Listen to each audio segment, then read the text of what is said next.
Hello and welcome to the High Rollers Christmas special here on the Jingle Jam. Welcome viewers new and old.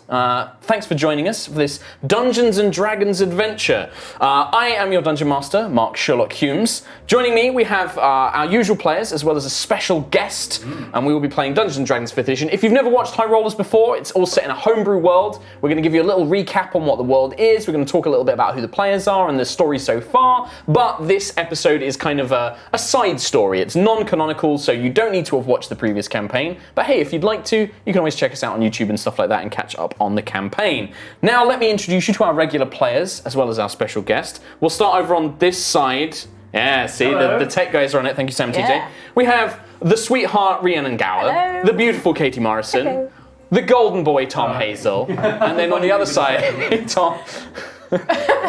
we have the lovable rogue Chris Trott, and then our very special guest, the legendary DM of Critical Role, my good friend, Mr. Matthew Mercer. A very large screen. He's huge. He's huge. He's massive. Yes, you are looming, which is going to be in contrast to what you're playing today. Thanks very much for joining us, Matt.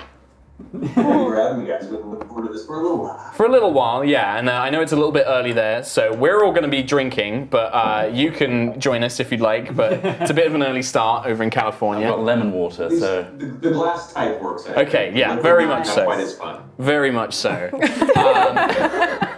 There's going to be a lot of that going on in the stream. So, a couple of things to run through first. We're not going to be doing too much of this, but obviously we need to talk about the Jingle Jam. So if you're not familiar, if this is your first time checking it out, the Jingle Jam is a month of charity streams here on the Yogscast Twitch, raising money for a number of awesome charities, all in contribution with Humble Bundle. All you need to do is go to humblebundle.com/Yogscast. There will be a link in Twitch chat or on the YouTube video if you're watching this later. You buy the bundle, you get a ton of amazing games worth over $750 in value, and all of that money goes to charities. The charities of which are Wallace and Gromit's Grand Appeal, Stand Up to Cancer, ILGA, Whale and Dolphin Conservation, Special Effect, Mental Health Foundation, Save the Children, Code, as well as Humble's Choose Your Own Charity. So you can decide who gets that money. You go to the website, you click Get the Bundle, you choose $5, $35, or your own amount. Some content is reserved for the $35 tier. You choose how you want your donations to be split, and then boom, you get a load of awesome games throughout December, and you're putting loads of money to a good cause. There's a number down there which will be tracking how much we get over. We've already raised over $1 million in 24 hours. Crazy. So we want to see how high that can go. Yeah. And very much thank you, Matt, for joining us for this. And thank you, Critters, if you're out there joining us as well. Yeah. With that done, we're going to play you the introduction video to our campaign Aerois, and then we're going to get started for today's Dungeons and Dragons adventure.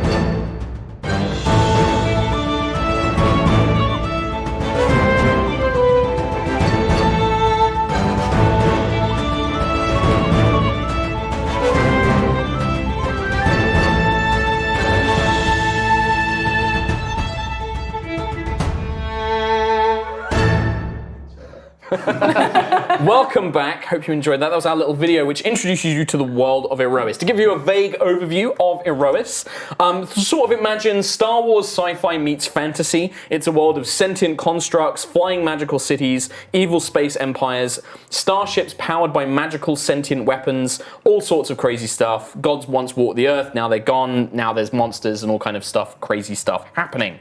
The party, were a band of strangers who were flying aboard a skyship bound for the sky city of Gusthaven. After their ship was attacked by the mysterious and dangerous remnant, their ship crashed in the dangerous lowlands, and the party have been forced to work together. Why? There we go. It's all right, just log back in. It's fine, we've lost you for a second. There we go. You're back. joining us. The party's become embroiled in various plots along their way to the city of Gold Throne after surviving their crash ship, and they have arrived several days before St. Mira's, or a day before St. Mira's Day Festival, which is a celebration of giving across Aerois. The main thing is they are accompanied by a dwarven merchant called Arvaldagus, who they saved from the airship crash, and he has basically offered to put them up for the night and to see that they are well looked after in the city of Gold Throne as a reward for looking after him. They are also accompanied by... Man, we gotta fix that screen at some point. They're also accompanied by a human girl called Vala, who is joining it. Tech people, please come and help. We've lost Matt again. They know. And that is the recap for Aerois. That gives you a little bit of information for it. I guess. Well, Matt's not in it just yet. We'll introduce his character in some time, giving the team a chance to come in and sort out the TV. Chris Trott, if you start fiddling and breaking it worse, I'm gonna... I won't break it worse, don't worry. Can we still... Matt, are you there? Are you with us, Matthew? I'm still here. You're still here. Just a disembodied voice here. at the moment. Okay. Well, today's adventure begins in a large, well-furnished suite in the house. Come on, TJ. 2 minutes? Just give 2 it, minutes. just keep going for 2 minutes? That's fine. We'll play the game for 2 minutes. The story begins in a large, well-furnished suite in the House of the Golden Goose, one of the finer taverns in the merchant city of Gold Throne. It is in a district called the Gilded Garden. You don't have any notes, stop pretending. The smell of roasting meat and spiced soup drifts through the distinguished room and mixes with the smell of fine cigars and apricot brandy. Oh, damn. Chairs are set disarrayed, and a few scraps of clothing and adventuring gear is piled against a worn-looking bookcase. Somewhere near the heavy tone of a bell indicates it is midday.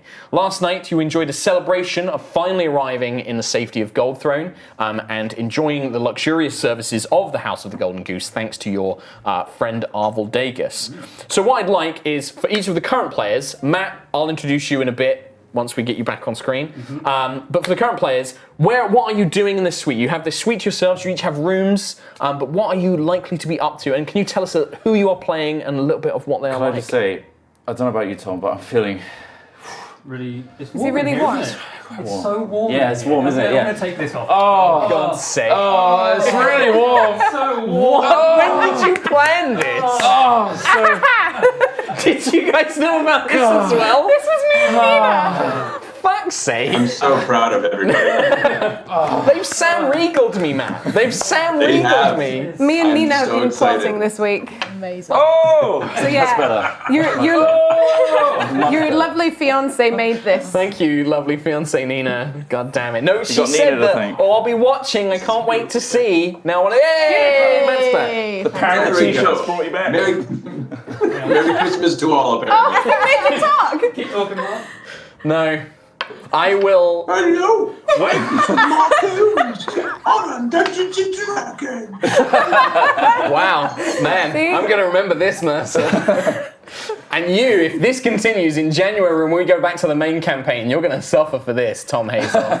Yeah, Tom. Sorry. And you, don't think you're out of it. You should not making me talk. I don't Anyway, know which one to look at. can we get back to Dungeons and Dragons, please? Yes, please. Thank you. So we're about to introduce our character. Yes, if you could basically introduce your characters, what they're doing in the Grand Suite, and tell us a little bit about them, please. We'll start with Tom Hazel. Oh wow, just thrown. Wow. How close to St. Mira's Day are we? It's tomorrow. St. Oh, Mira's okay. Day. So it's St. Mira's Day Eve. Quill is giddy. He is excited. So Quill is an Aarakocra. What's that? It's a bird-man.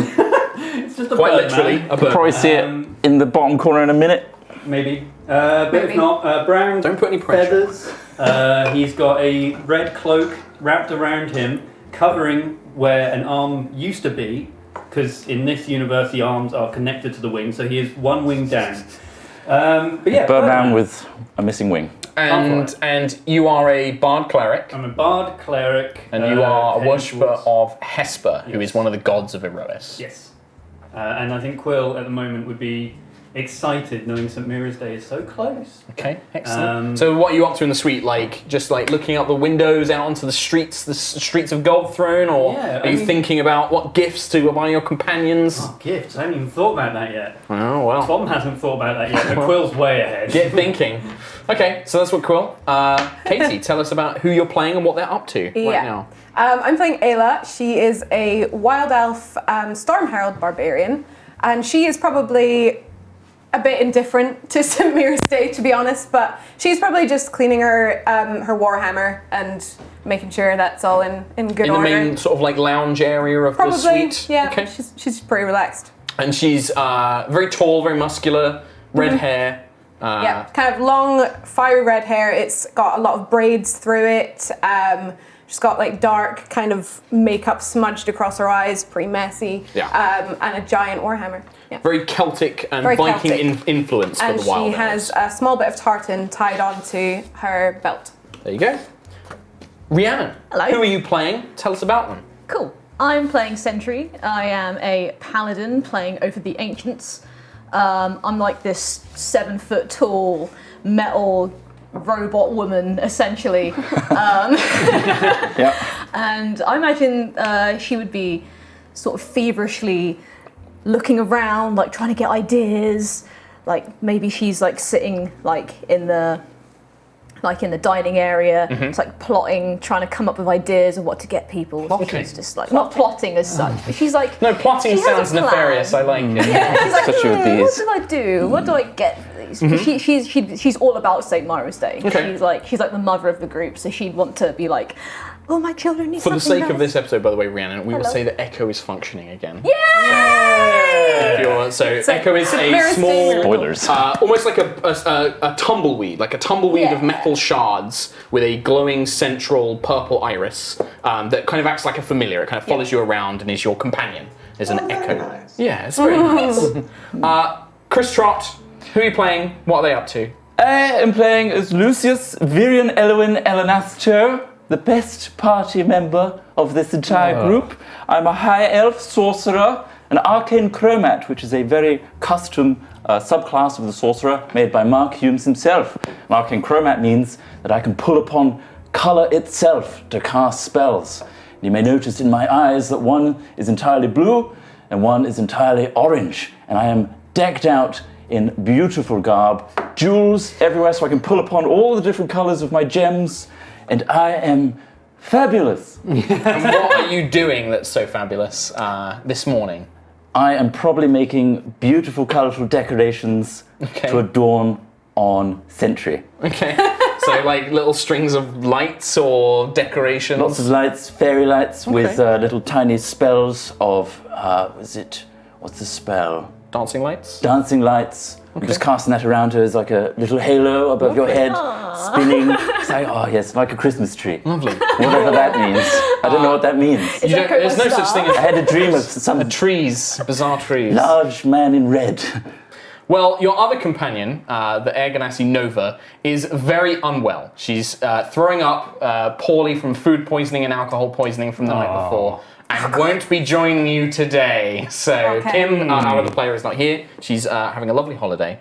But as you are all sat around, this kind of lovely smell of cooking breakfast coming from below in the tavern, the House of the Golden Goose below, mingling with this heavy scent of cigar smoke that still lingers in the air and uncorked apricot brandy that has probably fills many of your heads as well as your tongues from the night before.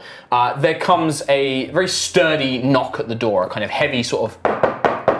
At the time, I was trying to paint Sentry's face gold. Okay. So it's now just smudged up your face. line of gold across the face. I'm just like, It kind of works, honestly.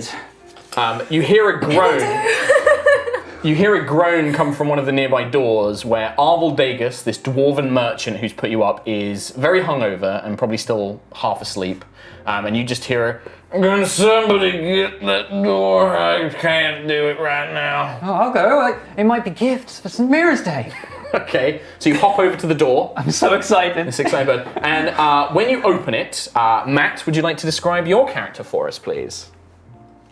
I am playing the partially well-known but largely avoided dwarf bard who goes by the name Dunel Honeysong McGrasseth. Honeysong is a title he does not give himself, but a title he very happily accepts from those around. He has made his way through the various ins and outs of the city, trying to make friends and make grifts, and it's a bit of a reputation. But more than likely, he's around in the area drinking heavily, singing heavily, and trying to become closer friends with anyone who looks like they could possibly have work or something that is easy to take on them. So, hello. Well, you see him with a somewhat pointy, dark beard, crazy, wild, curly hair that goes past his shoulders. He has a knitted cap that holds some of it back. And he looks a bit like a cross between a wandering bum and a well-put-together musician. There you go. A lute and a lyre. So you see this dwarven figure before you, Quill, as you open the door. Dunnell, you see this Birdman, decked out in this kind of bright red, one wing kind of tucked behind him so far as you can see. And you've come to this room because you've tracked down Arvel Dagus, that your employers have asked you to find an invite to this event this evening. And you have an invitation for Arvel for him, like a written invitation. But yeah, as far as you know, this Birdman is not him. I am terribly sorry to have bothered you at this point in the day's festivities, my fine feathered compatriot, but is there an Arval Dagos within this small chamber? Arvel? Yes, Arvel. Arvel, you've got a friend on St. Mira's Day. Oh, he is so hungover, he is never going to make it to that door. Yeah, you see this dwarven figure, kind of like thick-bodied, very similar in kind of build to this dwarf you see before you, like Dunnell. But he has, rather than long hair, you can see it's quite short, tucked in, and he wears a very large Stetson hat, like a big cowboy hat, a shirt that's half on. He's got like one leg in his trousers, one boot on, and he just kind of rubs his face. He's like, "Bring him in, Quill. I need a minute. Speak to our fine friend here, and good day, sir. Give me 1 minute." And then he kind of lumbers back into the room. As you can see, Arvel's a little bit, he's still drunk. There's honestly a 50-50 chance that he's vomiting at this moment. So, I mean, let's be entirely fair. It is within our lineage, so to speak, to be well to rise in the morning, as you see. I myself have not slept them in drinking since 7 or 8 o'clock in the afternoon, so at the very least I'm disappointed by its performance. And if Quill invites you in, you see the rest of this kind of motley band. You see this guardian, this construct, currently sat at the table, a big gold smear over part of their face. You see a very fabulously wealthy dressed high elf who is currently trying to decorate her in some way, and then a very rough looking wild elven woman, huge hammer by her feet, long pointed ears, long red hair, just kind of glaring at everything that's going on. So this is Ayla. This is Sentry, and this is Lucius. Where's Nova? I think you just hear this. Vomit. Oh, I think Nova's not very well. she was drinking very heavily. Yeah. She is good at that. She was. Kim's like somewhere going, She kept stumbling over to the bar and was yelling, "Shots, shots, shots, shots, shots, shots." It was. And I assumed she meant your thunder, whatever that was, and I was like, no, not in here. We Not don't a do gun. That'd be terrible. So we were thrown No more out shots. after I fired into the air. Anyway, it's a pleasure to meet you. What brings you to our fine abode? Well, you see, I have someone of which I've been under the employ of for quite some time. A glorious individualist, Galinda Evangelia Cherry Song, as part of the Cherry Song Guild. Are you familiar? I have no idea what you're talking about. Yeah, honestly. the four of you doesn't ring a bell. Not heard that one. Nope. No, you're at the wrong place. I'm sorry, you're gonna have to leave. Well, you're all welcome to stay, by all means. You can sit around and wear fancy dresses and funny colors, as you have having a been great so want to do. But it's your relatively overhung, or I should say hungover, very different meaning, dwarven compatriot on the opposite end of that chamber. I just need him to talk with my aforementioned master, if you don't mind. You see Arvel kind of pull himself free, and he's kind of holding his head, fully dressed now, although still looking very disheveled. He just kind Arvel! Come on, man. If you need some help to wake up, let me give you some inspiration then. I pull out my lute with a grin and a very sly, toothy smile and start strumming rapidly. It's very loud. That's a wake up. That's a wake up. I mean, we're all a bit That's a hungover very here. interesting A little. song. Are you aiming to actively inspire or just play a little tune? We'll find out after the Mostly break. on that one. I was going to say, are you actively trying to inspire, or are you just trying to play a little tune, like a little wake-up tune? Oh no, this is not inspiration. This is me trying to cause him a headache and Give get him me- to leave the room sooner. Why don't you make a performance check for me, just to see how Yeah. well you perform for the stranger's initial impression of it, but also see Perfect. if it manages to shake Arvel out of his kind of grumpy demeanor. Yeah. With my natural 3 and +5, it's an 8. Okay, so it's not the greatest tune you've all heard. I mean, there's definitely a tune there, and there is definitely some skill, but it's quite loud and quite abrasive, but it does the job of kind of Arvel's like, that's fine, thank you so much, that's very kind. Did you say you had some sort of message for me rather than you playing that thing right now? There, all it took to get your attention was a little bit of fine musical taste. Absolutely. Here, yes, I have a missive for you, my friend, and I pass over the letter. And he receives this letter, which he opens up, pulls out. Can anybody else not hear right now? That was so loud. Oh, It was an Good morning, unusual dude. tune. Did anyone else recognise it? No, Not heard that one. no, but not the toe tapper that I'm used to in Gusthaven. It's more of a punk feel to it, to be honest. Hey, I'm not used to this lowland stuff. No, so Solvin is more classical, I think, in nature. Right. You see Arvel, as he finishes reading, he kind of goes quite quiet. And he's like, see. Well, and he hands the letter. He's like, you should read it for everyone else. Right. Mr. Dunnell, was it?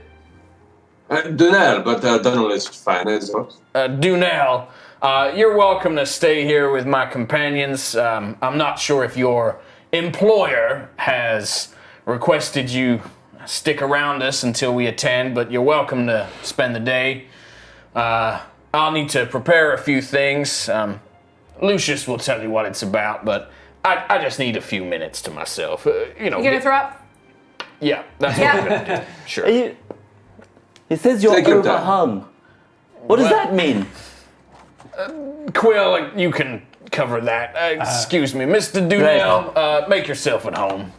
And Oh, I very much appreciate that. I am, at the very least, paid by the hour, so I will take all the time you require. really? Well, in that case, you are welcome to waste any time with us as you see fit. If that's coming out of the cherry song coffers, then, well, that'll be mighty amusing. And then he kind of ducks in. So how much money do you need? I've got a few platinums. No, Lucius, Let me no. just get you a couple of platinums. Lucius, stop spending money. I thought he's being paid by the hour. Did you... By someone You else. said your name is Lucius, you said, correct? Lucius, yes. Lucius Viren Elwin Elenasto. Oh, I can already say that we are going to be fine friends. Oh, Where do you sounds hail, if I might lovely. ask? Oh, thank you. I hope so. But don't play that music ever again. It's dreadful. Oh, that was not intended for you. That was intended for your heavy drinking friend. There are many songs, many tunes, many riffs, many words, many. We got a many. I imagine fine. it's good. Many what do know? Donald just What is phases it? out of existence for a brief moment. There we go, he's back. What's the There we letter? What's so important? To Mr. Arvel Dagos and companions. That's us. Oh, That's us. We are pleased to hear of your safe return to Goldthrone and wish you well this season. That's very nice. How lovely. You and any companions of your choice are invited to the Cherry Song Trading Company's yearly St. Mira's Day party. Oh, how delightful. Which is to be held in our newly refurbished Goldthrone headquarters in the Stone Garden district. Where's that? Sounds amazing. I don't. That sounds very fanciful. Yep. I fit right in. Anyway, this year we are pleased to have catering provided by Suseski family of Zifena. That sounds very, very luxurious, does Lost it on not? most of you. Yeah. Drinks from the Cloud Glass Brewery in Horizon, I'm interested. and musical performances from famed bards, including touring superstar Adalia Littlesong. I've never heard of this person. Who? If you don't make it in Gustavia, you don't make it anywhere. So, are they okay? Not as good as you. Well, of course not. I mean, to be honest. Bloody racket. Anyway, please dress appropriately. Look like me. And note that you will be asked to leave weapons at the security desk. Arrivals expected from 8 bells onward. Siaska's blessing this season, very nice. A follower, good. The Cherry Song Trading Company. Okay. We're going to a party. I don't know, you had me at free drinks and food, and you lost me at no weapons and dress like you. So... Well, I'll find you again. Dress like me. Dress as good as me, and you'll fit right in, right? Do you know? Of course. I mean, as nice as him, as nice as me, as nice as really, whatever you wish the various people of this establishment to not talk to you for as much and leave you to drink and eat. I see. That's fair. Very well. Fancy. I'm looking forward to this formal function. I can't wait. Formal function. Formal function. It looks like you have war paint, some weird gold war paint right now. Oh, does that mean I'm going to have to wash this off? No, don't you dare. It's kind of got like a nice asymmetrical line, like a Ziggy Stardust It's very Bowie. style. Yeah, it's very Bowie. You look very good. Wow, Very I can't wait. festive. It's very in right now. Well, as a group, just to give you some information about the city, so it mentions something called the Stone Garden District. So Gold Throne is a city that is partially built into the Auric Mountains. So half the city is actually built into a large cavernous space, a huge cavernous space in the mountains themselves, and then half of it is outside behind city walls. You are currently in the outside section called the Gilded Garden, and Stone Garden is the name for the large cavernous space inside. Makes a lot of sense. I can show you a quick... Oh, we've got a map. So this is just a very hastily drawn one. Well, not hastily, but Exciting. it's a very kind of childly drawn one. So this section here is the inside cavern, Stone Garden, and then this is the Gilded Garden. So it's quite So we'll put it substantial there. outside. Yeah. Have we got an overhead camera? I don't know if it will be able to zoom in as well. You need to spin. It's fine. Maybe. But yeah, so it's you know that Stone Garden is generally a very high, kind of not like a financial district. Well, like a financial district, right? It's not necessarily shops or taverns. It's more like guild headquarters, temples, administration buildings, government buildings, that sort of thing. And then the Gilded Garden is more of a trade area. It's kind of Times Square in New York kind of thing. But you know that Stone Garden is enormous. Many of the buildings there are actually built into these huge stone columns that support the ceiling of the cavern itself. So there are buildings that rise like 300, 400 feet tall, and they're built into these huge stone towers. And then there are other smaller buildings kind of dotted around them effectively. And it sounds like from the invitation that the Cherry Song Trading Company, which sounds like one of the guild groups. Can I do a check to see if I recognize this from Absolutely. Daddy's Yeah, business? absolutely. I would say, in fact, I won't make you make a check for this because I think this is something that Lucius would know about. Yeah, the Cherry Song Trading Company, it's a very big trade conglomerate, like a guild. They hire artisans, they hire merchant traders, they sail or travel all across Aerois trading various goods. They've made a lot of money. They're very, very wealthy. Almost to the point of rivaling Sky City noble families. They are very, very affluent. Wow. And you would probably have heard that they recently had some changes in leadership. They had one of the family members has taken over and is running things and is doing very well, very, very profitably. She came in charge maybe about 10 or 15 years ago and has been running things ever since. They also have likely hired a lot of magicians to make a lot of security for their new headquarters, this new tower. So they have a very magical headquarters. Magician. Yes. Okay. Wow. So yeah, I'd say you guys know that. And you also know that Gold Throne itself is a very large, it is known as the Traders' City. It is known for its merchants. If you guys wanted to buy anything, if you want to go and buy outfits for the party, if you want to buy gifts, there are dozens of incredible shops and stores all throughout the city, and you can pretty much find anything you require. I need a hat. Oh, I need to buy a hat. Why? If we're going to some sort of function like this, it's absolutely essential You should turn up in a hat, and then you take it off before you go in. What does everyone need to get a hat? Yes, absolutely, of course. You're not going to go in bald-headed, are you? There's lots of feathers. Terribly disrespectful. Well, what about the rest of my outfit? Yes, change the whole thing, yes, it's terrible. Really? Yes. What about everyone else? Dunel's okay. He obviously has been here for quite a while. He knows what he's doing, so... But, I mean, I'm not against the idea of having a new hat if you are to pick one and pay for it for me. Oh, of course, yes. Well, we can't have you going like that, of course.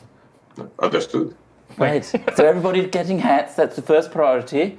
And then from there, we've got to practice some dancing, obviously. Yes, so 2 pairs, and then we'll do some dancing. Right. Because they're going to do some ball-type things, I imagine, with the superstar. Yeah. Donald's just nodding and pointing. I assume you're down there. Yeah, it's just the height difference. Yes. Right, so yes. So yeah, I mean, you can see that. So a small, probably about 14-year-old girl with dark hair, kind of pokes her head out of the bathrooms, where just beyond her you can see this blue air ganassi just throwing up constantly. Oh. And you see Vala, who you recognise is a girl that you rescued along with Arvel. Mm-hmm. She's just like, I kind of overheard some of that. I don't think Nova can go anywhere. Shall I just stay here and look after her while you guys go? She's going to miss out terribly. I know, but she's really not well. To be honest, she'd make us look bad, so yes, she should Right. stay. I'll stay here and look after her then. But you should take Arvel. Like he's paid for everything. Make sure he has a good time. Okay. Yeah. Have fun, everyone. He's also very overhung, so... I don't know what that means. I'm 14. And closes the door. Good. I'm so glad. Anyway, is everybody ready to... Should we just get going now? 8 bells onwards, right? Yes. So you have plenty of 8 hours or so. It's about midday. 8 hours. Do we need That's not enough time. what? 8 hours? 8 To hours? do what? I've got to do my makeup. Makeup? No, I'm not going.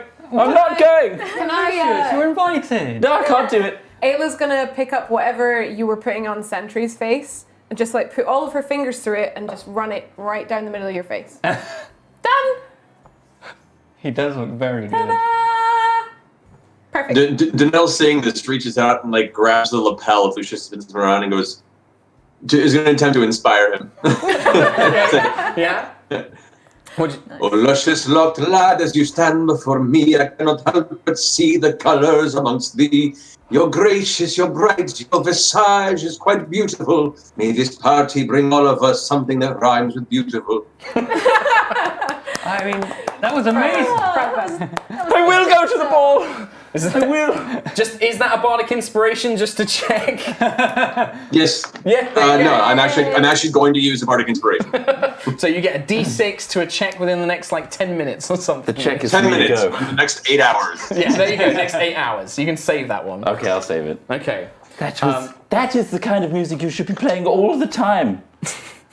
Well, it's really the only first time you see me perform outside of bothering your friend. There's more to come. I hope so. Whew, I'm all flustered. So now that Lucius has decided to go with his new makeup by Ayla, the first question is, where do you guys want to get hats and outfits, you said? Yes, Well, absolutely hats. there are 3 standout places that I think Donnell would know about and he would tell you about. 3 places that you've heard of in your kind of your investigations into the city. There is a place called Stout Stars, which is run by a very kind of very dramatic and a little bit eccentric halfling who is the kind of tip of fashion but is very out there, very outrageous. There is a legendary tailor called the Dusk Needle who is an ember elf who is very well known for creating beautiful, very elegant looking clothing, the stuff that the richest of the rich wear. And then finally there is a place called Two Sisters Tailoring. It's not actually run by 2 sisters anymore, but it's got the name still. And they specialize in reinforced art-like clothing, so clothing that will also count somewhat as armor. And they kind of build this for nobles and people, merchants who want to look good, but also are worried about being stabbed in the back or killed by some bandit on the road. So those are the 3 kind of the best tailors in town that you can think of. Now, I don't want to take the lead, but I'm taking lead on this because it's very important to me to look the best. And I want to be on the peak of fashion. I want to be stand out. The rest of you could be drab, it doesn't matter. Oh. But I feel like... You've got like 20,000 gems on you already. Surely that's like sufficient gems. Absolutely to go. sufficient. This is kind of this is trail making wear. You know, climbing mountains, going through, doing chores, that kind of thing. Doesn't really work when you're going to a fancy function such as St. Mira's Day in the middle of Stone Garden. Okay, so you're going to get rid of that for something else.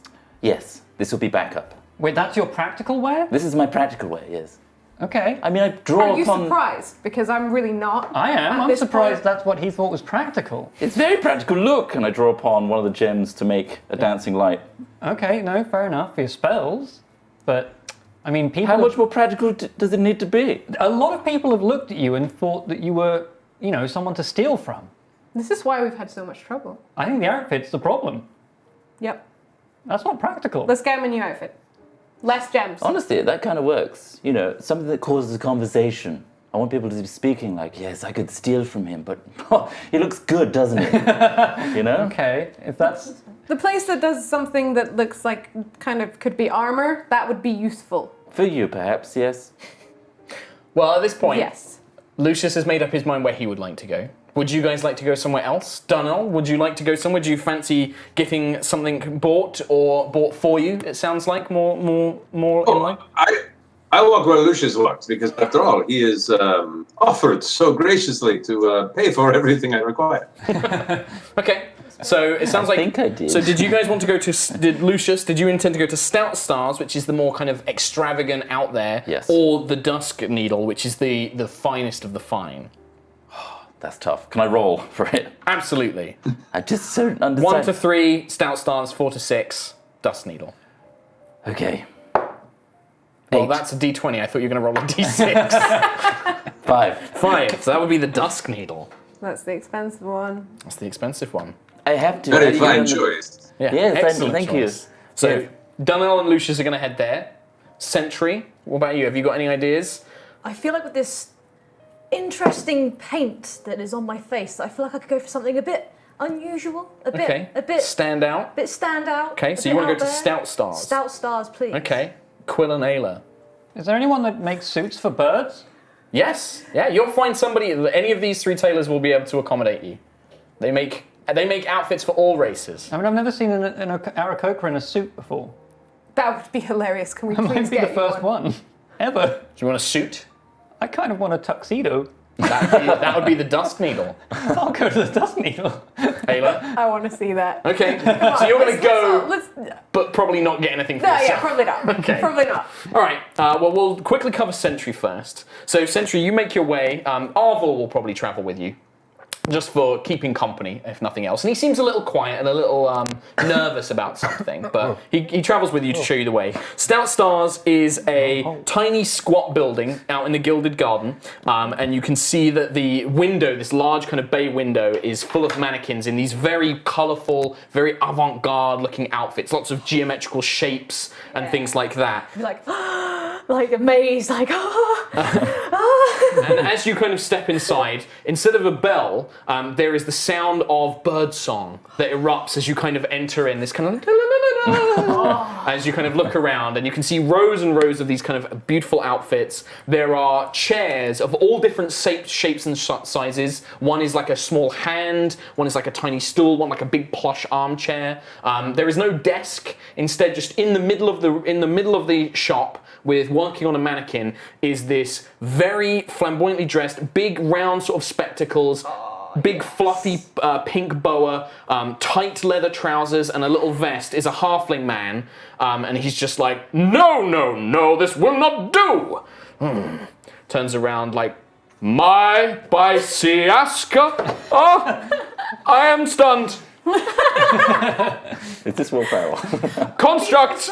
I'm He is very Mugato from Zoolander. Yes. Very much like that, with the same kind of like quiffed hair. A guardian in my store. Please tell me you've come to buy something, my I dear. have everything in here is incredible. Oh, I'm so glad that you like my designs. Oh, it's so many amazing. people do not appreciate good art. Oh, it's beautiful. I can't wait. Do you have something in mind? Oh, it's something other than this. I'm getting inspirations. Inspirations. Yes. And he kind of he moves around, and he's just like, yes. Elegant frame, feminine but protective and strong. That's what I'm reading. It's what I'm reading. It's what I'm reading. Good. Now you'll have to remove the armor. We can't have the armor. You need to work it on your basic frame. I kind of want to keep my armor. Can I keep my head armor?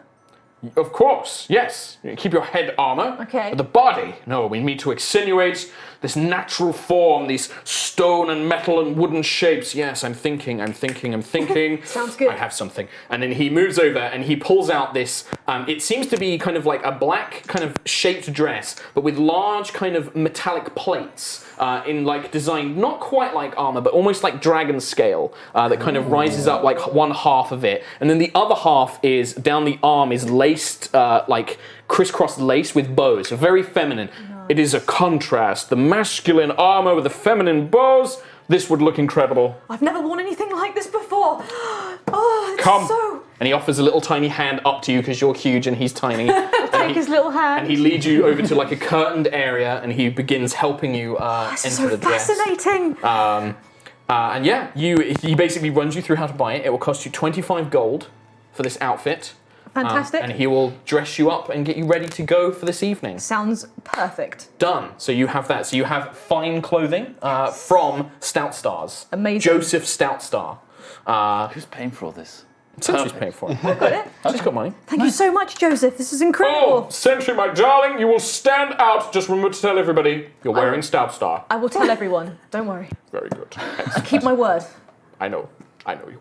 And he strokes your face as well. He tries to, but then his hand. I like crouch down, don't I? He's like, So we jump across into Stone Garden itself, where tucked along a back wall there is just what at first appears to be a cave entrance, with a very delicate, made from black metal sign, and in silver writing, beautiful cursive script, the Dusk Needle. You descend down deep into the actual mountain itself. The light completely goes out. Anybody who doesn't have dark vision is temporarily blinded until very faint. I know, look, Donald's can see it perfectly. Your dark vision switches into the black and white hues of dark vision. Quill, as you get closer, there are faint little twinkling lights which just give you barely enough to see. And you see this beautiful, elegant, made from black velvet kind of store with these long chaise longue couches, draped kind of curtained fitting rooms, but there are no clothes on display. You just see almost like a waiting room. And sat there drinking a very delicate cup of tea from a tiny ceramic see-through glass is an ember elf. It's the first time some of you have seen these. They are completely black-skinned, but like onyx, almost like a marble textured skin, completely hairless. Their eyebrows are studs of diamonds instead of actual hair. They have studs of diamonds instead of eyebrows, with very bright blue eyes. A headscarf is kind of partially wrapped around their head, and they're wearing these very long, elegant robes of purple and silver. And as he kind of gets in, you just get this, puts the glass down. Welcome, customers. I am Dusk. Can I help you? He gestures to all of you. There is a curious glance in Ayla's direction, and probably Quill's, but he smiles very politely. But it's more of an eyebrow raise than anything dismissive. Okay. Hi. Hello. How can I help you? I'm afraid you've got your work cut out for you with these two, but we'd all like some garb if possible. Of course, most certainly. I must be upfront with you, and please understand that this is in no means a judgment on yourselves. I merely wish to be upfront with my prices. Many people are not aware of what I charge. My outfits are 50 gold for my pre-made, 150 for something custom. 150. Sorry, let's go elsewhere. I thought this was a premium place. Okay, we'll see you later. Thank you. Well, this is not. There is the slightest hint of offence. I'm sorry, I must apologize. If you are used to a higher-end establishment, I wish you good luck. And he very politely is just like, I hope that you find something... Jessica, I'm so sorry. I totally forgot where I was. I'm just so used to Sky City. Oh, please, I didn't mean to take... He holds up a hand. He's like, no, please, it is my duty to serve, to provide custom for all of you. My work is valued here in Gold Throne, but I understand that perhaps in the Sky Cities, where other places you may be from, that may change. But I can assure you my work is of the highest standard. Then by all means, we'll start with the base template, okay? Of course. I'm going to throw some adjectives at you, which I assume is how you work. And he flashes up a small kind of leather-bound notebook, and he takes a pencil from a belt, and he's like, please begin, sir. Now, Dunel, I assume you wish for a hat, yes? Well, we can certainly begin with a hat. However, I'm already seeing the fabrics around here, and they already look quite comfortable against my dwarvish skin. Yes, comfort's one thing, but fashion. Even if we're just Fashion. squeezing you into something, you've got to look beautiful. Okay. Right. I'll start thinking of my own adjectives. You go first. I need to follow your lead. Yes, draw upon your bard inspiration. Some songs. Yes. What do you mean adjectives? What are you doing? Okay, I'm thinking sun. I'm thinking moon. I'm thinking bright but dark. I'm thinking contrast. Because we're doing pairs, we have to have polar opposites, but then join together to create an ultimate beauty. What? Doing pairs? Yes, for the dance. Did the note say there was a dance? No. No, but there's always a dance, you know? Oh. What if there is... He writes things down as you're So speaking. in pairs, I assume me and Dunel would be pairing because we're probably the most sophisticated dancers here, and therefore Well, I would say so, yes, maybe. I don't want to be stepping on your birdie toes or your elf toes, or wild elf toes. But you two together will probably do something good. Well, I don't dance, and he's got one arm, Yeah, so... I haven't... I mean, Aarakocra normally dance in the sky, and I can't really get up there. It's okay. We'll just stay at the bar and have some drinks. It's Yeah, fine. that sounds good. It's fine. You could watch us, it's fine. Okay. You don't Sure. have to take part. But I'm thinking, You notice as you're speaking, like whilst Lucius is supposedly the one giving these adjectives, he's actually watching the conversation between you and is making notes as you converse. What are you doing? What are you doing? I'm coming up with ideas. For me? Of course. I don't really need anything. Oh, you're not. I apologize. I thought you were. I think this is fine, right? I can just wear this. What have you written? Right. What have you written Don't make about that me? face at me. I have written that obviously your injury must need to be taken into context, but you still have an affinity for the sky and ways that I can bring that into it. You seem to be quite an intelligent individual, so something that is fitting of that nature. Obviously your feet, no boots, so trousers must be accommodated into that. You are a little shy, perhaps, a little nervous in your manner of speaking, so something that will help draw away from that. I wouldn't really call myself shy. I'm nervous. Obviously, your friend here is extremely confident, understands, very flamboyant, stands out in a crowd. He doesn't seem to quite know what he wants, but he has an idea of something along those lines. The young master dwarf here, obviously his build needs to be factored in, but the hair and the beard, very well kept, very well groomed, complementary. They're dark in colour, so we want to avoid too many dark colours in his outfit. Make his Perhaps a series of tunics that will give off an image of a very fantastic, bespectacled face, smiling outwardly. He nods. He's I like that. That can be accomplished, sir. That's good. So wait, are you saying you're going to have someone else's face on your body? It's on the front of a shirt, yes, exactly. That To sounds wear ridiculous. proudly, part of the atmosphere. It will be an excellent challenge. We are on the bleeding edge of fashion here, Quill. Do not stunt any ideas. Okay. Is this what you've been talking about this whole time? Is this what fashion is? Because I'm really intrigued. It's just change. Fashion just changed. You have to be on the bleeding edge. I'm Like, if we not- don't don't get this made very soon, it's going to be out of date. I mean, Really? I have some ideas. You do. Can you make anything that I can keep my own kind of... I want to still have armor, please. I'm afraid that is not really my speciality. There are a couple who specialise more in that. Yeah, I might have to go The there. Two Sisters Tailoring is something more along your lines. Yeah, I'm going to go there. Although, can you put him in a little birdie tuxedo? I've rarely worked, but yes, that can be accomplished. is tuxedo Little what birdie you're thinking? tuxedo. I can make it what I'm thinking. Okay. Okay. Do you have a preference for colour? Would you like to keep the red? I mean, you're the fashion guy, Very well. man, Yes. person. All right.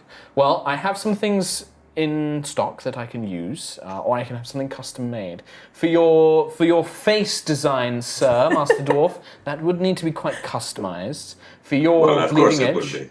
that would also be quite customized. I have a tuxedo that I could adjust for you, sir. Oh, So all told, it would be about 350 gold pieces. Yeah, right. Could I get a backup one? Of course, if you require it, sir. Yes. I assume I'd get quite sweaty. I do perspire, apologies. So maybe just something for the dance, and then I can whip that Change off. out. Very well, sir. Yes. Of course. Perfect. Excellent. Now, if you will excuse me, I will take some measurements, and then I will leave you to your business. 300. 350. Right. With the additional, with the backup, I will say I shall do your discount, sir. This is quite excellent business. 450 gold with the backup. Quill, I need a moment. Okay. Quill, can we have a conversation? Yeah, what is it, Lucius? This has never happened to me before. What? I feel dreadful. You've I've run out of money. run out of money? I've got 300, but not... Well, I mean, what do you want me to do about it? I don't know, I'm so embarrassed. It's finally happened. It's finally happened. You've given away too much. But I need both. What do you mean? What do I do? Do you need the backup? Do I need the backup? Do you need the backup? Yes, I need the backup. Really? I can't say no now. I mean, You how should get the pre-made Lucius. Word is going to spread. about what Lucius, Virian, Elwin, He Elenaster didn't running get out of the money? backup. Yes. Is And that it would look bad for my daddy's business. Daddy would be really disappointed. He would be so disappointed. So disappointed. terribly Can disappointed? anyone just spot me right now? I promise I will pay it back in kind. spot you? Can I overhear this conversation? Yes. Lucius is not I'm- being particularly quiet. I'm going to go ahead and pat Lucius's shoulder and be like, hold on, let me see what I can do for you. And I turn around to try and find Dusk. And I'm like, Dusk, my friend, my fantastic weaver of ridiculous fabrics. May I have your attention? Of course, Master Dwarf. How may I help you? I'm sorry, maybe there was an assumption upon arrival, but our friend Lucius here, I thought you recognized him upon coming, but he is one of the chosen of the Star Mother. He is a very, very important figure amongst the various Sky Cities. And, I mean, we were going to pay, but your fine establishment here is very, how do you say, easy to forget, not known abroad. Maybe more people should know about it. Maybe there should be some sort of a franchise possibility. After all, many eyes will be on my friend Lucius here wearing your fine fabrics. Maybe we can work out some sort of a trade deal. I think make a persuasion check with advantage, because you dropped a couple of things in there which are particularly important to not only Ember Elves, but this character in particular. The mention of expanding his trade, but also the Siaska stuff was pretty big for this guy. Nice. To be 18 plus 7, so 25. 25.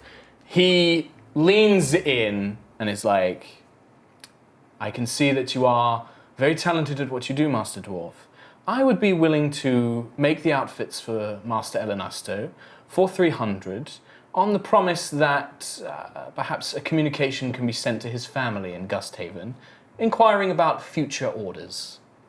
They are quite well known in the city, and if his family were to wear my wares, that would be very beneficial to me.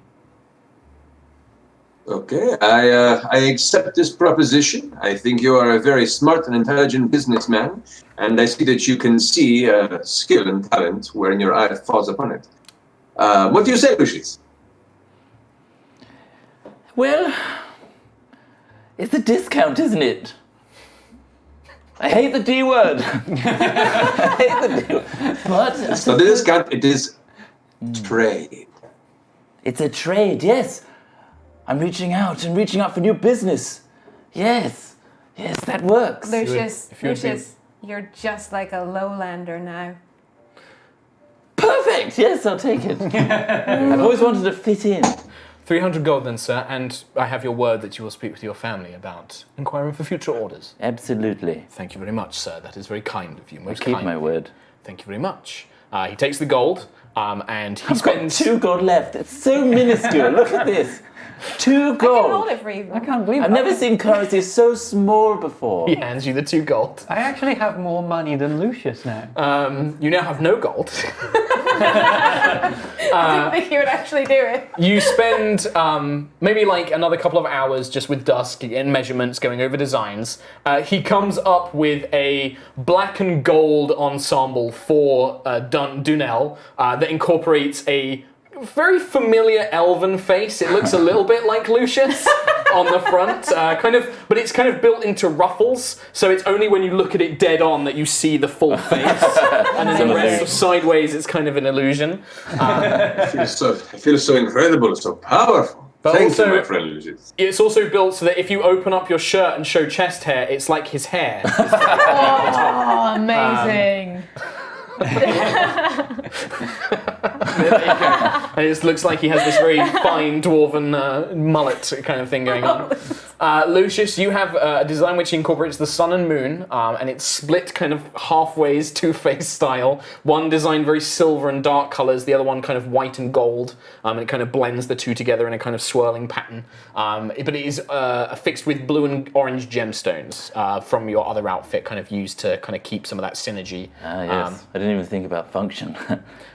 Quill, you have an adorable tuxedo with tailcoat. The trousers are cropped short but then tucked in to fit for your legs. The wing is kind of kept loose and free with a long kind of tailcoat and a big cravat kind of coming out the front. So what in the space where the wing is missing, what's there? So it kind of folds around like you currently have, but it has like a half shoulder cape to kind of keep it hidden. Oh, very nice. Very nice. Oh, I love it. Wow, so that will be approximately an hour and 10 minutes spent on designing outfits. Okay. Classic Dungeons and Dragons.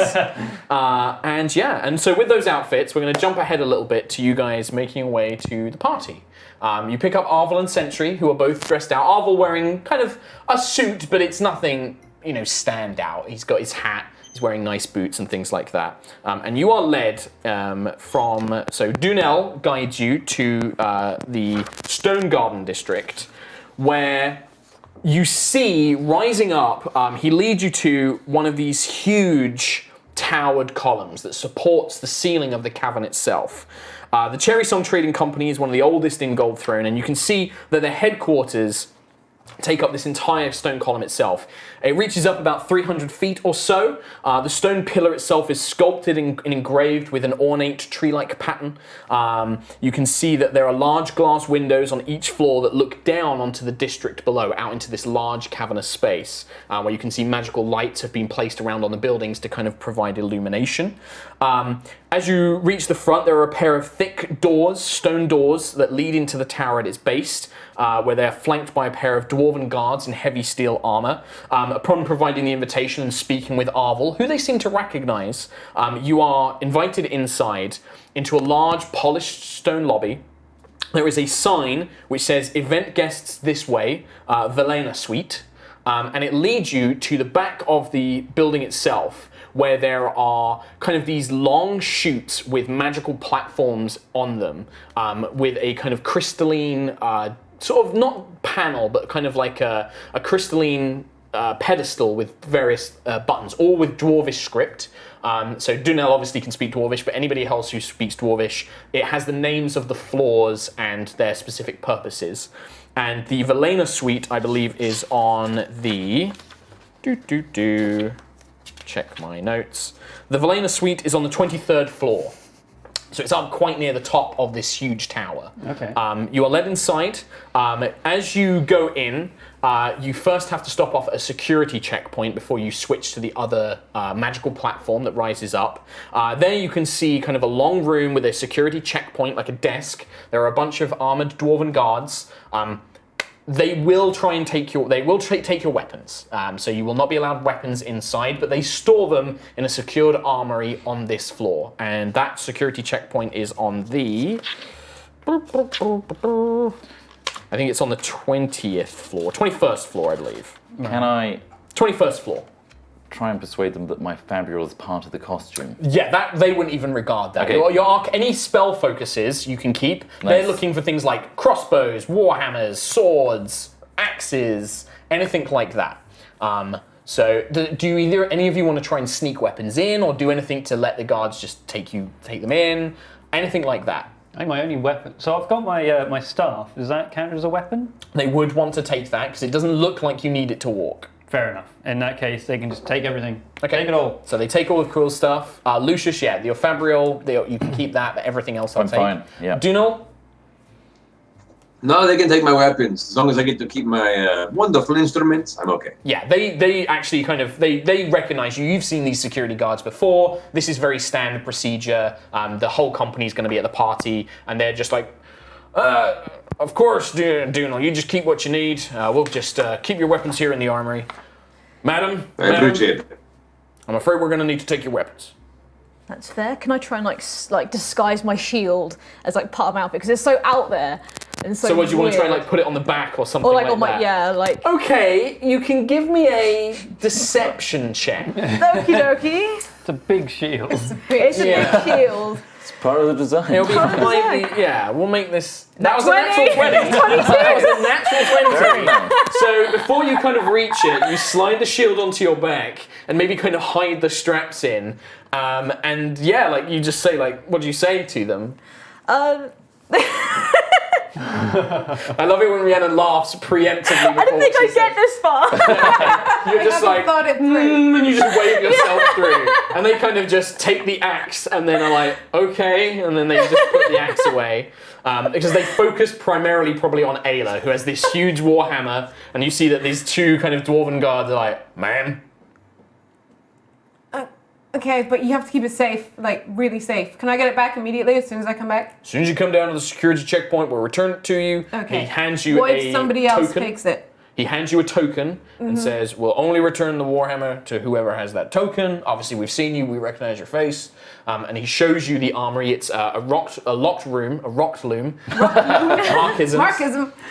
A locked room to the side, and you can see that there are rows and rows of weapons inside. You can see that they have their own weapons stacked there. They have these Thunderstone rifles, these kind of firearms that use like magical thunder to kind of eject bullets. But they also have what appear to be a selection of rapiers and things like that, kind of nobles' weapons. And like one of them is like, whoa, takes the hammer, kind of moves in, puts it on like a table, a desktop, and puts it there safely. Unfortunately, I don't have anything that's small enough to conceal. Okay, you got fists. Yeah. That'll do. If And some anything lightning. happens. Not that anything's going to happen. It's a party, so it's Yeah, fine. it's going to be fine. Yes, It's just Dungeons and Dragons. Absolutely. So after having your weapons taken in at this checkpoint, you continue going up on these magical platforms. There's a couple of things you should know that Dunel or these guards would probably tell you about the tower. So there are magical wards. They kind of brag a little bit about their security, kind of pointing out that they have magical sensors to monitor the outside of the building. The rooftop is protected against flying creatures. It has magical wards which will hit them with lightning energy if any creature tries to fly up onto the roof.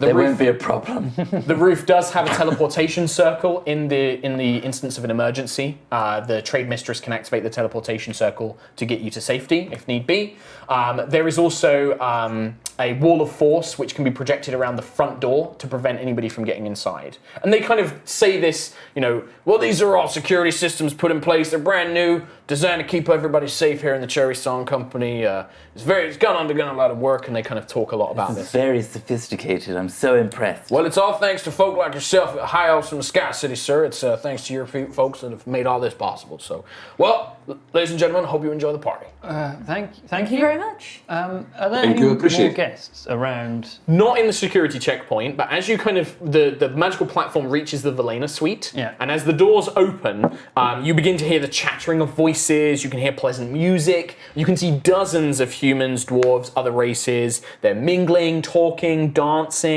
You can see serving staff in smart uniforms with drinks trays and canapes, all kind of working around. One man, a human with a kind of scruffy beard and blonde hair, kind of walks up. He sees, it's like, Dunal, it's Elias. Great to see you again.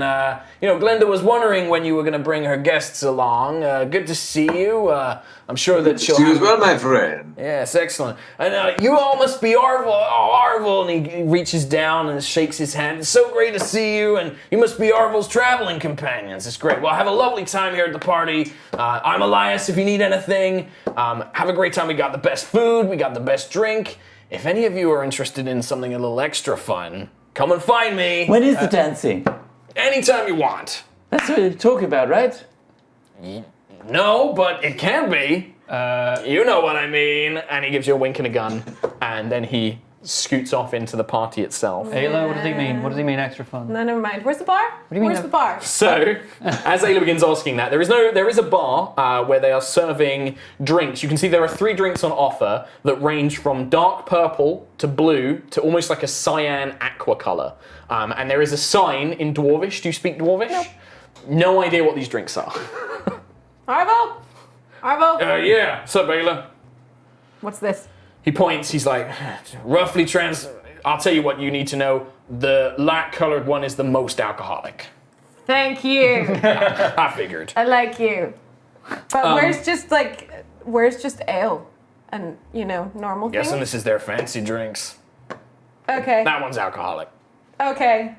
That one. Okay. Oh, well, do you come to these things a lot? These I parties? used to. I mean, I've got my business here in the city, but there was a time I used to mingle with the right folks. I'm sure you'll meet some of them here tonight. In fact, the hostess is somebody I used to know. Okay. Why were we invited? Yeah, what's this whole thing about? I'm guessing that Glinda's probably heard that I'm back in town. She's probably heard that y'all saved me from the crash. You're very important. No, I'm just a business. I'm not. You're playing yourself down, Arvo. Lucius, tell me. You'll understand later. Anyway, I'm gonna go get a drink with Ayla. Enjoy the party for a bit, and then let's go see our hostess. Maybe in a few minutes. Okay. Well, in that case, Sentry, Lucius. Dono as well. I keep forgetting the TV's right there. He is there. It's all right. I'm used to it. It's okay. Should we just mingle? I suppose it's a good idea to spread the word of our party. Before you do, and I'm going to go behind Quill, like, you got to stand more correctly. Oh, okay. Yes. Is this good? And then the wing by his side. Okay, And then big up. Big up. And then looking forward. Look, how am I... Look forward, but big up. But if my beak's up, I can't look forward, Lucius. No, you can find a way. Like this? Yes, but don't look too pumped. Down. We're down. Perfect. Perfect? Okay. Stunning. Okay. And then keep it like that. Then introduce yourself. Only show a wing when they show their hand. Okay, I can't see their hands, I can't look down. Then just assume that you're not shaking hands. Okay. All right, let's go get some nibbles. All right. Okay. Sounds amazing. To speed things up a little bit, you guys do a bit of mingling. You get on very, I'm not going to make you make checks or things like that. You just mingle. Ayla and Arvel drink. The drink is very sweet, almost has like a cinnamony kind of aftertaste, but it's very alcoholic. Eventually, you're kind of called by this Elias fellow to come and meet with the trade mistress, the hostess of the evening, who invites you into a meeting room to kind of meet with her and for her to say thank you. And you see a kind of in her 40s dwarven woman, kind of dark curly hair, braided with kind of gold-looking jewelry, rings on her fingers, but not on her wedding finger. Very smartly dressed, kind of power suit almost, tight kind of fitting leggings, blouse, decent looking shoulders, kind of shoulder pads kind of thing, looks, very business-like. And she's like, well, welcome everybody. Dunel, thank you so much for bringing Arvel and his friends here. We'll make sure that you're paid, and obviously we'll have your music later, I'm sure. My name is Glinda. I opened the front of the shirt to show off the fantastic outfit that she has not seen me wear anything quite as fancy before. And just so you know, I am no longer part of the riffraff you're used to seeing wander in the streets. She looks at you, and is just an eyebrow raises. Well, that is a mighty fine looking outfit you're wearing there, Dunel. Very interesting. And she kind of gives you a half coy smile. But yeah, do you want to give an insight check? Yeah. Oh, yes. Sure. Oh, that's actually not bad. That would be 17. 17. As you kind of do this, as you flirt with her a little bit, and she looks at you, she kind of casts, and you see her eyes flick to Arvel for a second. And as you see Arvel kind of grow a little uncomfortable, he kind of folds his arms a little bit. She kind of is like, that is a very sweet offer. Maybe you and I should talk a little later when this business is done. And she kind of regards you with a kind of wolf-like look, like an older woman who's interesting, as she looks down at you. All right. You thought you were going to troll me, Matthew Mercer, but no, I'm going to cougar you today. Sometimes my powers are stronger than ever. She gestures and says, well, I just wanted to thank y'all Arvel is somebody I've known for some time, and as I've come to believe, you saved him from the airship crash. Oh, yeah. So I wanted to invite you all to celebrate St. Mira's Day with us. I've actually prepared a number of gifts for you. They're just in a side room down on the side. That is so cute. Please, it's the least I can do for saving Arvel and making sure he got back to Gold Throne. Please enjoy the party. Drink, eat, have a good time, whatever you need. Just let my people know. They will make sure you're well. If you go down and take your gifts now, I'd like to have just a private conversation with Arvel, if I may. It's been some time. I'd like to catch up with him. And you see Arvel just like, yep, it's good to see you, Glinda. See you're doing well. She's like, I am. Anyway, your gifts are just down in the room on the side. It's near the stairwell. I mean, are you sure you want us to open our gifts the day please, before please. St. Mira's Day? Yes. These are thank you gifts. I want you to have them now. We didn't get you a gift for St. Mira's Day. It's fine. Please. Dreadful. I am wealthy enough that I don't require it. I didn't bring a hat! Anyway, I'm going to go ahead and use my minor illusion cantrip to create a debonair hat that matches the style of the outfit customized by Lucas. Half moon, half moon, half sun hat. Like big spiky areas. Oh, it's beautiful. Wasn't the plan that you come in with a hat and then just take it off, though? Yeah. Oh, yes, this is very disrespectful, but yes, it looks great. Thank you. Thank you. Do not worry, it only lasts for a minute anyway. Like, go ahead and usher it off.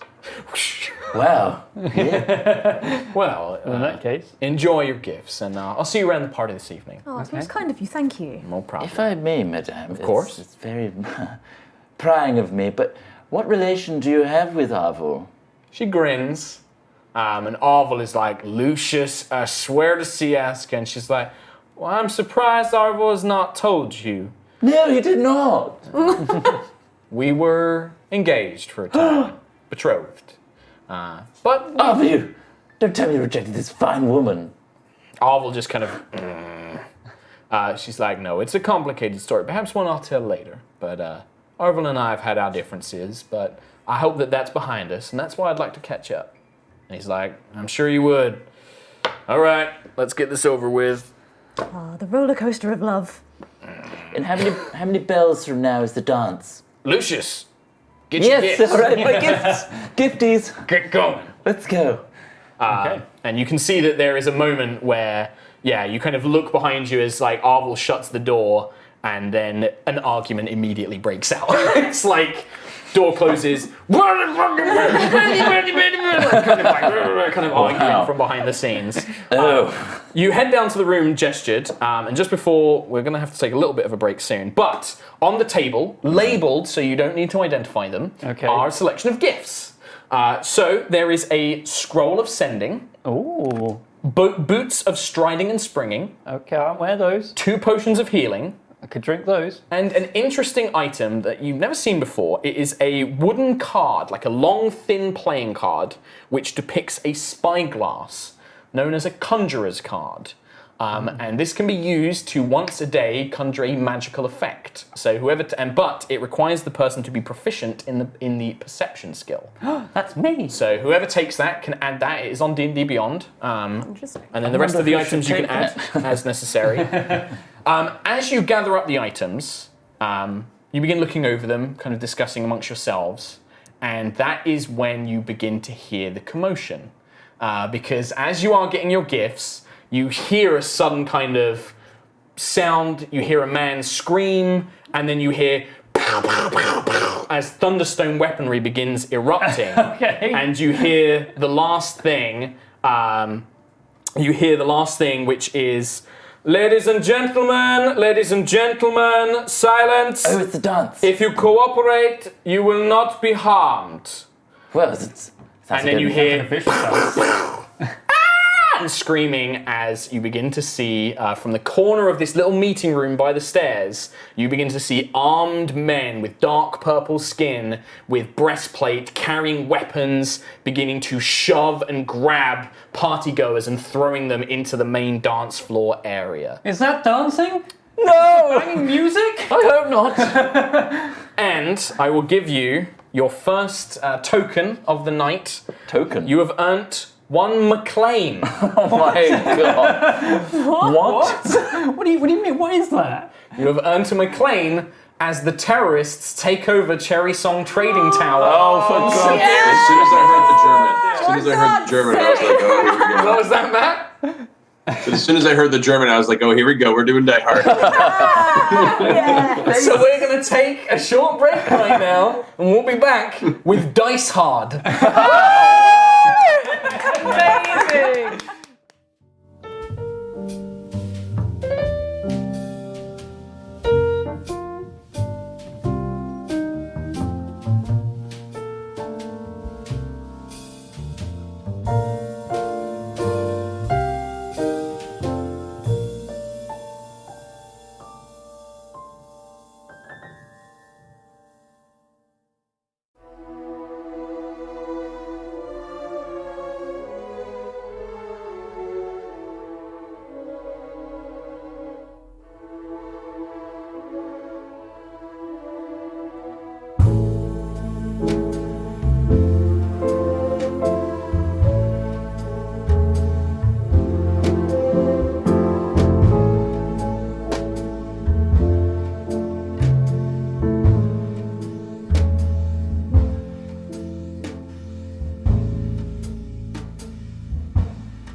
Hello, welcome back to High Rollers, here for the Yogscast Jingle Jam. I'm your Dungeon Master, Mark Sherlock Humes. We have Rhiannon, Katie, Tom, Chris Trott, and our very special guest, Mr. Matthew Mercer, who's joining us from Los Angeles.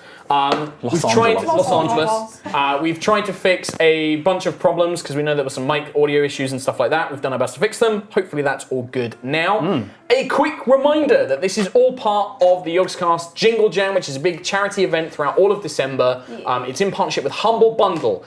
Let's raise some amazing money for loads of awesome charities. Please go to Humble. Let's bring it here. What's the current goal is 1,250,000. Yes. and we're at 195 at the moment. So that's $55,000 to go. Go! Push it to the limit. Go to humblebundle.com/Yogscast. Link will be in Twitch chat. Buy the bundle. It's $750 worth of games over the month. One unlocks Crazy, every man. day. Yeah.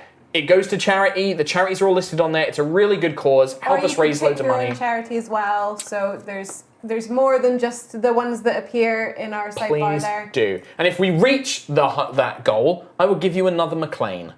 Which I will tell you How what do we they now spend the McLeans? What's So a a McLean? So this is a token. Any Okay. of you can redeem this as either a +10 bonus to an attack roll, skill check, or saving throw, +10. +10. One use only. Wow. Or, more funly, you can use it to add an item or terrain feature to the scene within reason. Okay. So as an Within example, when John McClane finds the sticky tape that he tapes the gun to his back, he would spend a McClane. Okay. When he finds the fire hose that helps him get away from the explosion on the roof, he'd be spending a McClane. Right, okay. However, to use them, you must say a Die Hard quote relevant to the context of the situation. Oh, God. It's going to There's be a no problem repeats. because I've never seen Die Hard. Well, that's definitely going to I be a haven't problem. seen it. It's a Christmas movie. I know, but the longest fact that time. Mark keeps saying it to me, and maybe this Christmas will be the time that I watch Die Hard. Let's Mark, all have a but High Rollers Die Hard Christmas. Yeah. We talk about it every year. So that's yours as a team, so you can spend that whenever you see fit. So Right. either a +10 bonus, or you can add an item or a terrain feature. And we jump back into the action as you're kind of nestled into this small kind of meeting room, the 23rd floor of the Cherry Song Trading Tower, as you see this armed group of purple-skinned, well-armed warriors, men and women, bust in and they start grabbing partygoers from other rooms, grabbing servants and throwing them into where you know the dance area is, which is just out of sight. And coming from that room, you can hear this voice, which is being magically enhanced, just kind of, saying like, "Ladies and gentlemen, please, we are not going to harm you as long as you cooperate. You will not be harmed. We are merely here to take the Cherry Song Trading Company's various valuables, and then we'll be leaving." What do we do? Now it's a party. Is this how it normally goes? Not at all, no. This is a takeover, and I'm actually terrified that I'm going to wet myself in this fancy new suit. And it cost you so much as well. It cost me very little, but in the grand scheme of things, yes, I suppose it's worth something. Okay, well... Sentry needs her axe. I need my hammer. Yes. Now. Okay, What, let's go get those things then. I don't know. You see Arvel and Glinda being kind of pulled out and taken along with the rest of the hostages as well. I'll get Evangeline too. For Arvel. Yeah, His you had to leave crossbow. that there as well. Danelle, how are you in combat? I've seen a couple of scuffles here and there, but you stayed at the front, I stayed at the back. Huh? I'm not going to stay at the front. I'm a one-armed bird. In a tuxedo. In a very nice tuxedo. Very nice tuxedo. That's where Ayla comes in, and Sentry. Those are very much the front people, and we're at the back doing the good stuff. So while you're having this yeah, conversation, you begin to hear a couple more of these guards are now beginning to search these further back rooms. Okay, there's a stairwell you said Yeah. that we were at? There's a stairwell. I'm going to start moving towards the stairwell to go down to the 21st. Okay. That sounds like a stealth check, because to move unseen, to not alert these guards to your presence. Uh-oh. That is 14. 14? Okay. So Ayla kind of darts across from the small meeting room. You have to kind of leap across a corridor, kind of like run across a corridor and get into this stairwell. Will my boots of striding and bounding help me? I mean, you can use them as they deem, but I don't believe you are leaping, so... They said leaping She launches across the room. I launch myself! Sure. But yeah, you kind of like quickly try and move. What about the rest of you? I'm going to follow on behind as fast as I can. So if anybody who wants to follow Ayla has to make a stealth check. Yes, please. Oh, we're stealthy. Yeah, because you can see these guards are beginning to kind of like search these other rooms, and if you make too much noise, or if they catch a glimpse of you, they're going to see you. I've got 11. Did you roll with disadvantage? I Is did she not. wearing? She's not wearing. We're going to count Sentry's dress Shield. as her basic AC, because you got your shield in. I'm not going to make you guys lower your AC. You just don't have your weapons right now. Advantage. I'll take 11. Okay. 10. 10. Dunel. Stealth. That's a 9. 9. 9. 9. I panicked and I didn't follow. So you watch as everybody kind of rushes across like into this hallway, and you just see Quill wide-eyed as a bird, like looking around, like, oh, where's everyone gone? Quill, come on. I'll run across as well. Okay, well, make it with disadvantage now, because as you're doing this, you can see these guards getting closer and closer. Okay, 13. 13. Okay, so Quill kind of leaps across, but Sentry, you kind of like make a loud, like your armored dress kind of scrapes across the doorway as you're running, and Dunel probably. I'm trying to think, is there something Dunel could probably, maybe like a lute string accidentally kind of plucks as you're kind of like running by, gets caught on like a tassel? I would say it's more of the outfit that I'm wearing. The glaring face, the design of it is just too curious to not be noticed.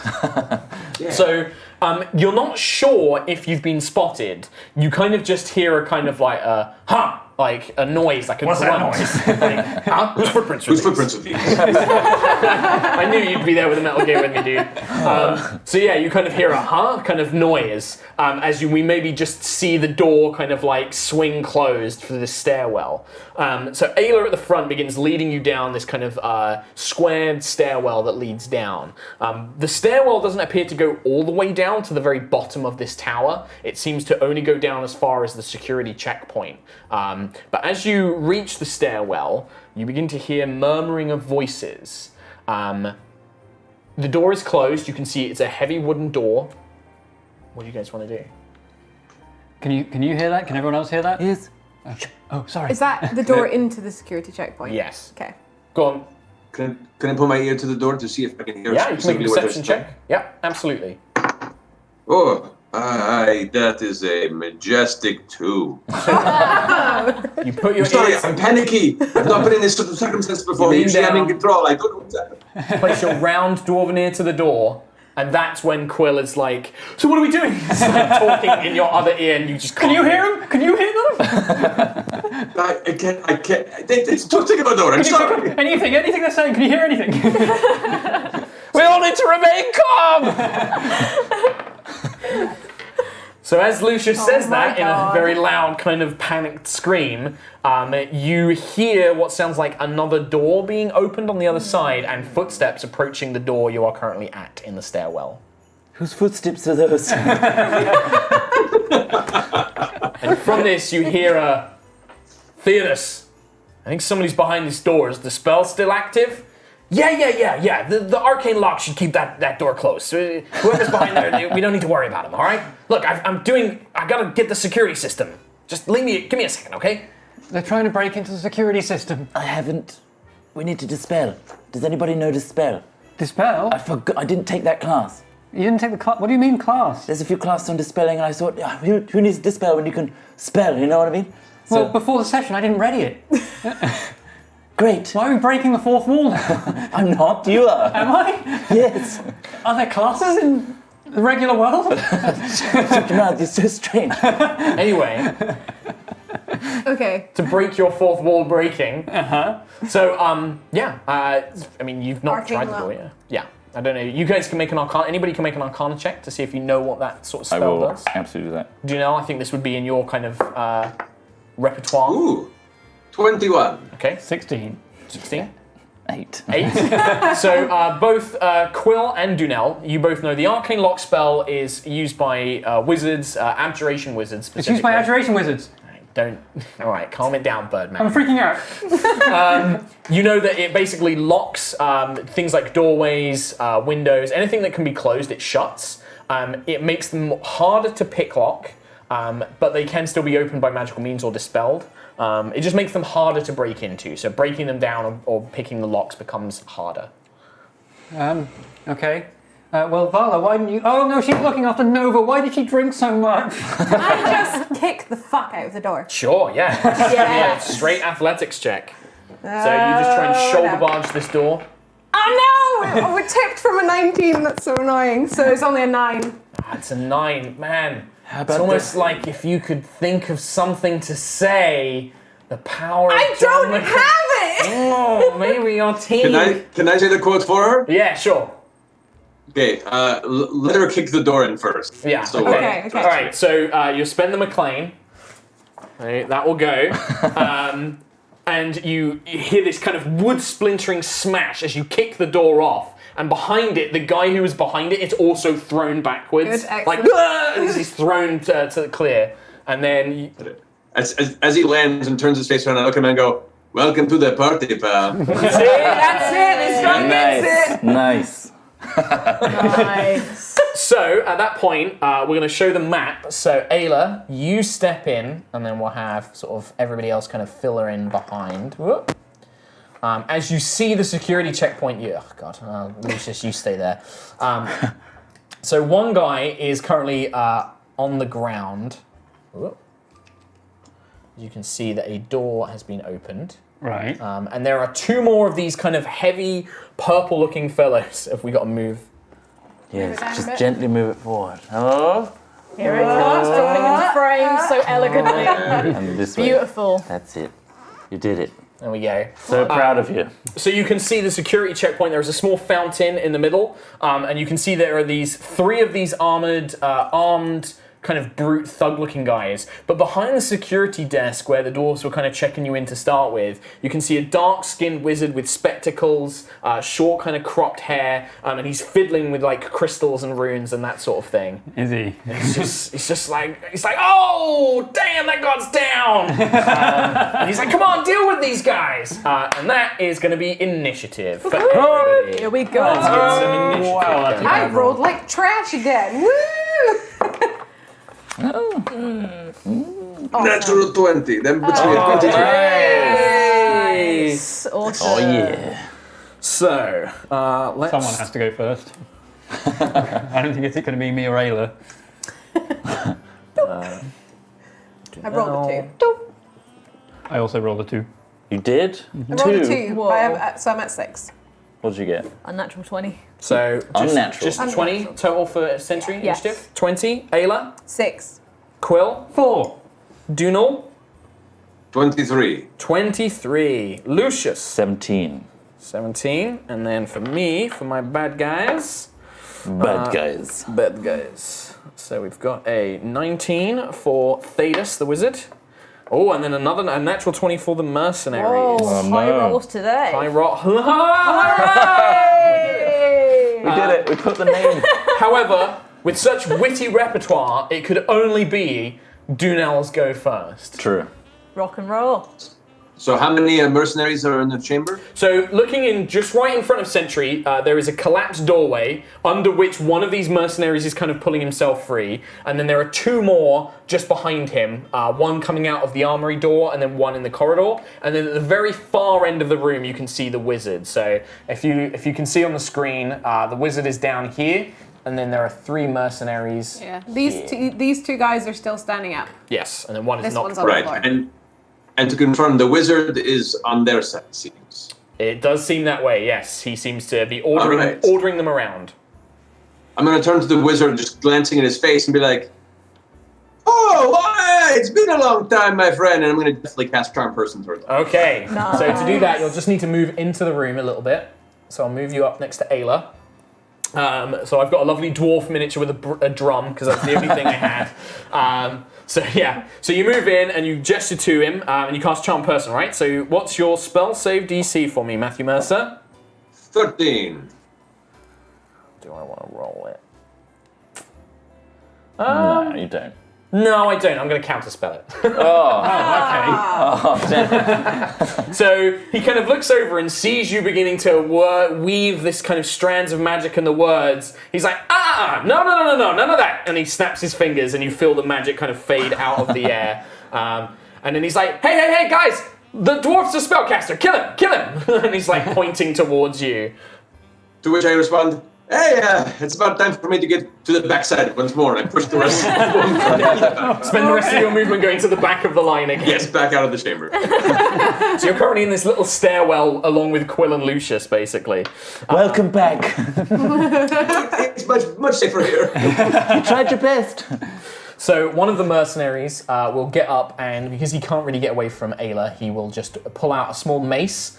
The other two are going to kind of hunch down behind a fountain and unslung these kind of long musket-like rifles as they're going to try and take pot shots at probably, let's see. Yeah, I think Ayla and Sentry will be the first ones to take the hits. Yeah. Bring it on. So the clothies can get in there. Go ahead. So that's Might only do an it. 8 to hit Sentry. No way. So the shield of Solvin rises up as the bullet bounces off. Ayla, 19 to hit you. Yeah, that'll hit. That will hit you. So this is a d10 plus 2. So that's going to be 3 whopping points of damage as this, like, you just managed to kind of take raise your that. hand as this bullet kind of scrapes past. And then the one directly in front of you is going to try and use his mace to hit you as well. For a 19. Yeah, that'll do it. Damn. Doing your job. That's going to be 8 points of damage as this mace kind of slams into your side, like knocking the wind out of you as you reel backwards. She's not happy now. She's angry. So, after them, Sentry. Hello. Hello. Hello. I haven't got my axe. No. I'm gonna have to. So you can see the armory door is this one. Yeah. This open door here is into the armory. You're currently behind Ayla herself. But you can also use unarmed strikes. You should have Yeah. unarmed strikes if you need to. Yeah, can I unarmed strike this guy? So you step in, yeah? Step if in. Someone can move Sentry Give in him a for me. bash with my shield, and then can Over I there. continue moving into Yeah, the... if you want to. You will provoke an opportunity attack as you leave his space. That's so you can fine. kind of punch him as you run Yeah. past, basically. So you sprint for the armory, throw a fist out, give me an attack roll using your unarmed strike attack bonus. Oh, it's a 2. That's probably not going to do it. Oh, bad rolls. It's like a Oh feint. no, yeah, that's not good. So you swing, but he kind of like ducks it almost haphazardly by accident. Like as he's kind of swinging for Ayla, the fist swings over him. He's like, huh! And he swings to hit you as you run past. But that's only a 7 to hit you. Nope. So it just clangs the metal plates of the dress as you just sprint past into the armory. Once you're inside, because you would have had 5, 10, 15, 20, 25, 30. And you can see in this corner, you Okay. can see your axe has been hung up. Nice. So you can continue sprinting for that next turn. Awesome. After Sentry, the wizard at the very far end will turn around and he will return a bit of a favor. He kind of like peers around. He's like, hey you, little dwarf guy, I suggest you beat up one of your friends here. And he will cast Suggestion on you. So wisdom saving throw. Oh no. Ooh, natural 18. Natural 18. Ooh, So you nice. kind of use it, you're an expert of charm and enchantment magic yourself. You just brush I this. have to note it's at a -1.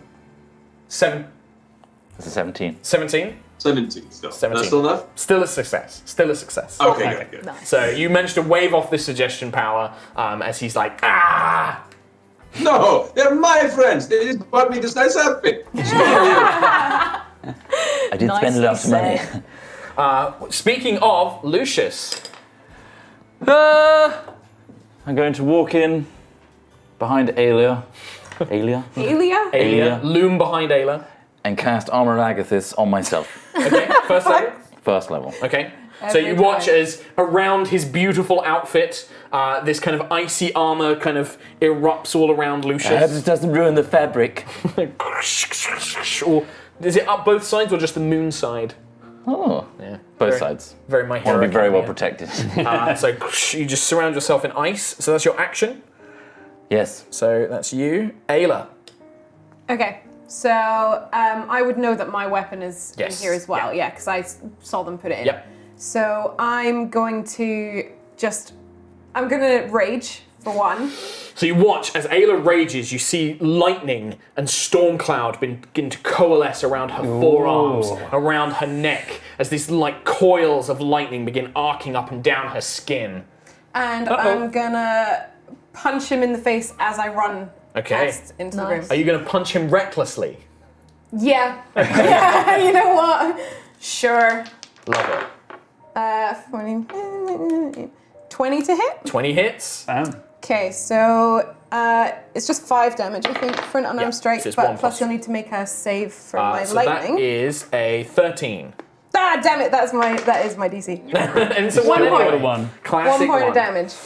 Little zap so 6 of points. lightning. For So you kind of sucker punch him in the stomach. Ugh, he kind of lurches forward, and then you watch as this lightning kind of arcs all over his body as we get like a. It's like he's kind of dealing with the winded and the lightning overcoming his body. I can get to like there. Is that with your 40 feet?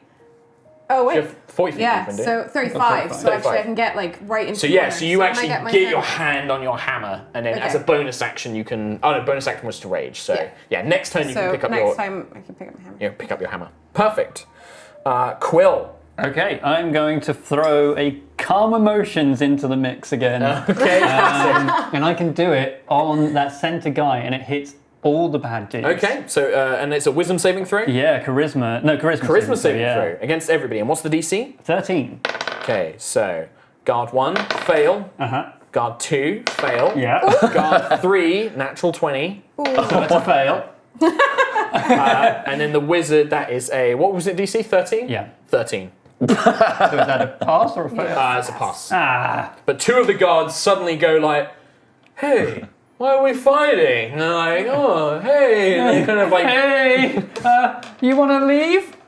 "We're not allowed. The boss said we can't. We're doing something." Oh well. We're doing something. How about you just take a break? Just All go right, over there. man. Yeah, sounds good. Okay, see ya. Okay, and we go back up to the top with Dunel. All right, seeing the circumstance, These 2 have been calmed emotion-wise. The front 2. Okay, cool. All right. I think, given the circumstances and the frustrations of it, I'm going to go ahead and I've lost it. let's see. All right.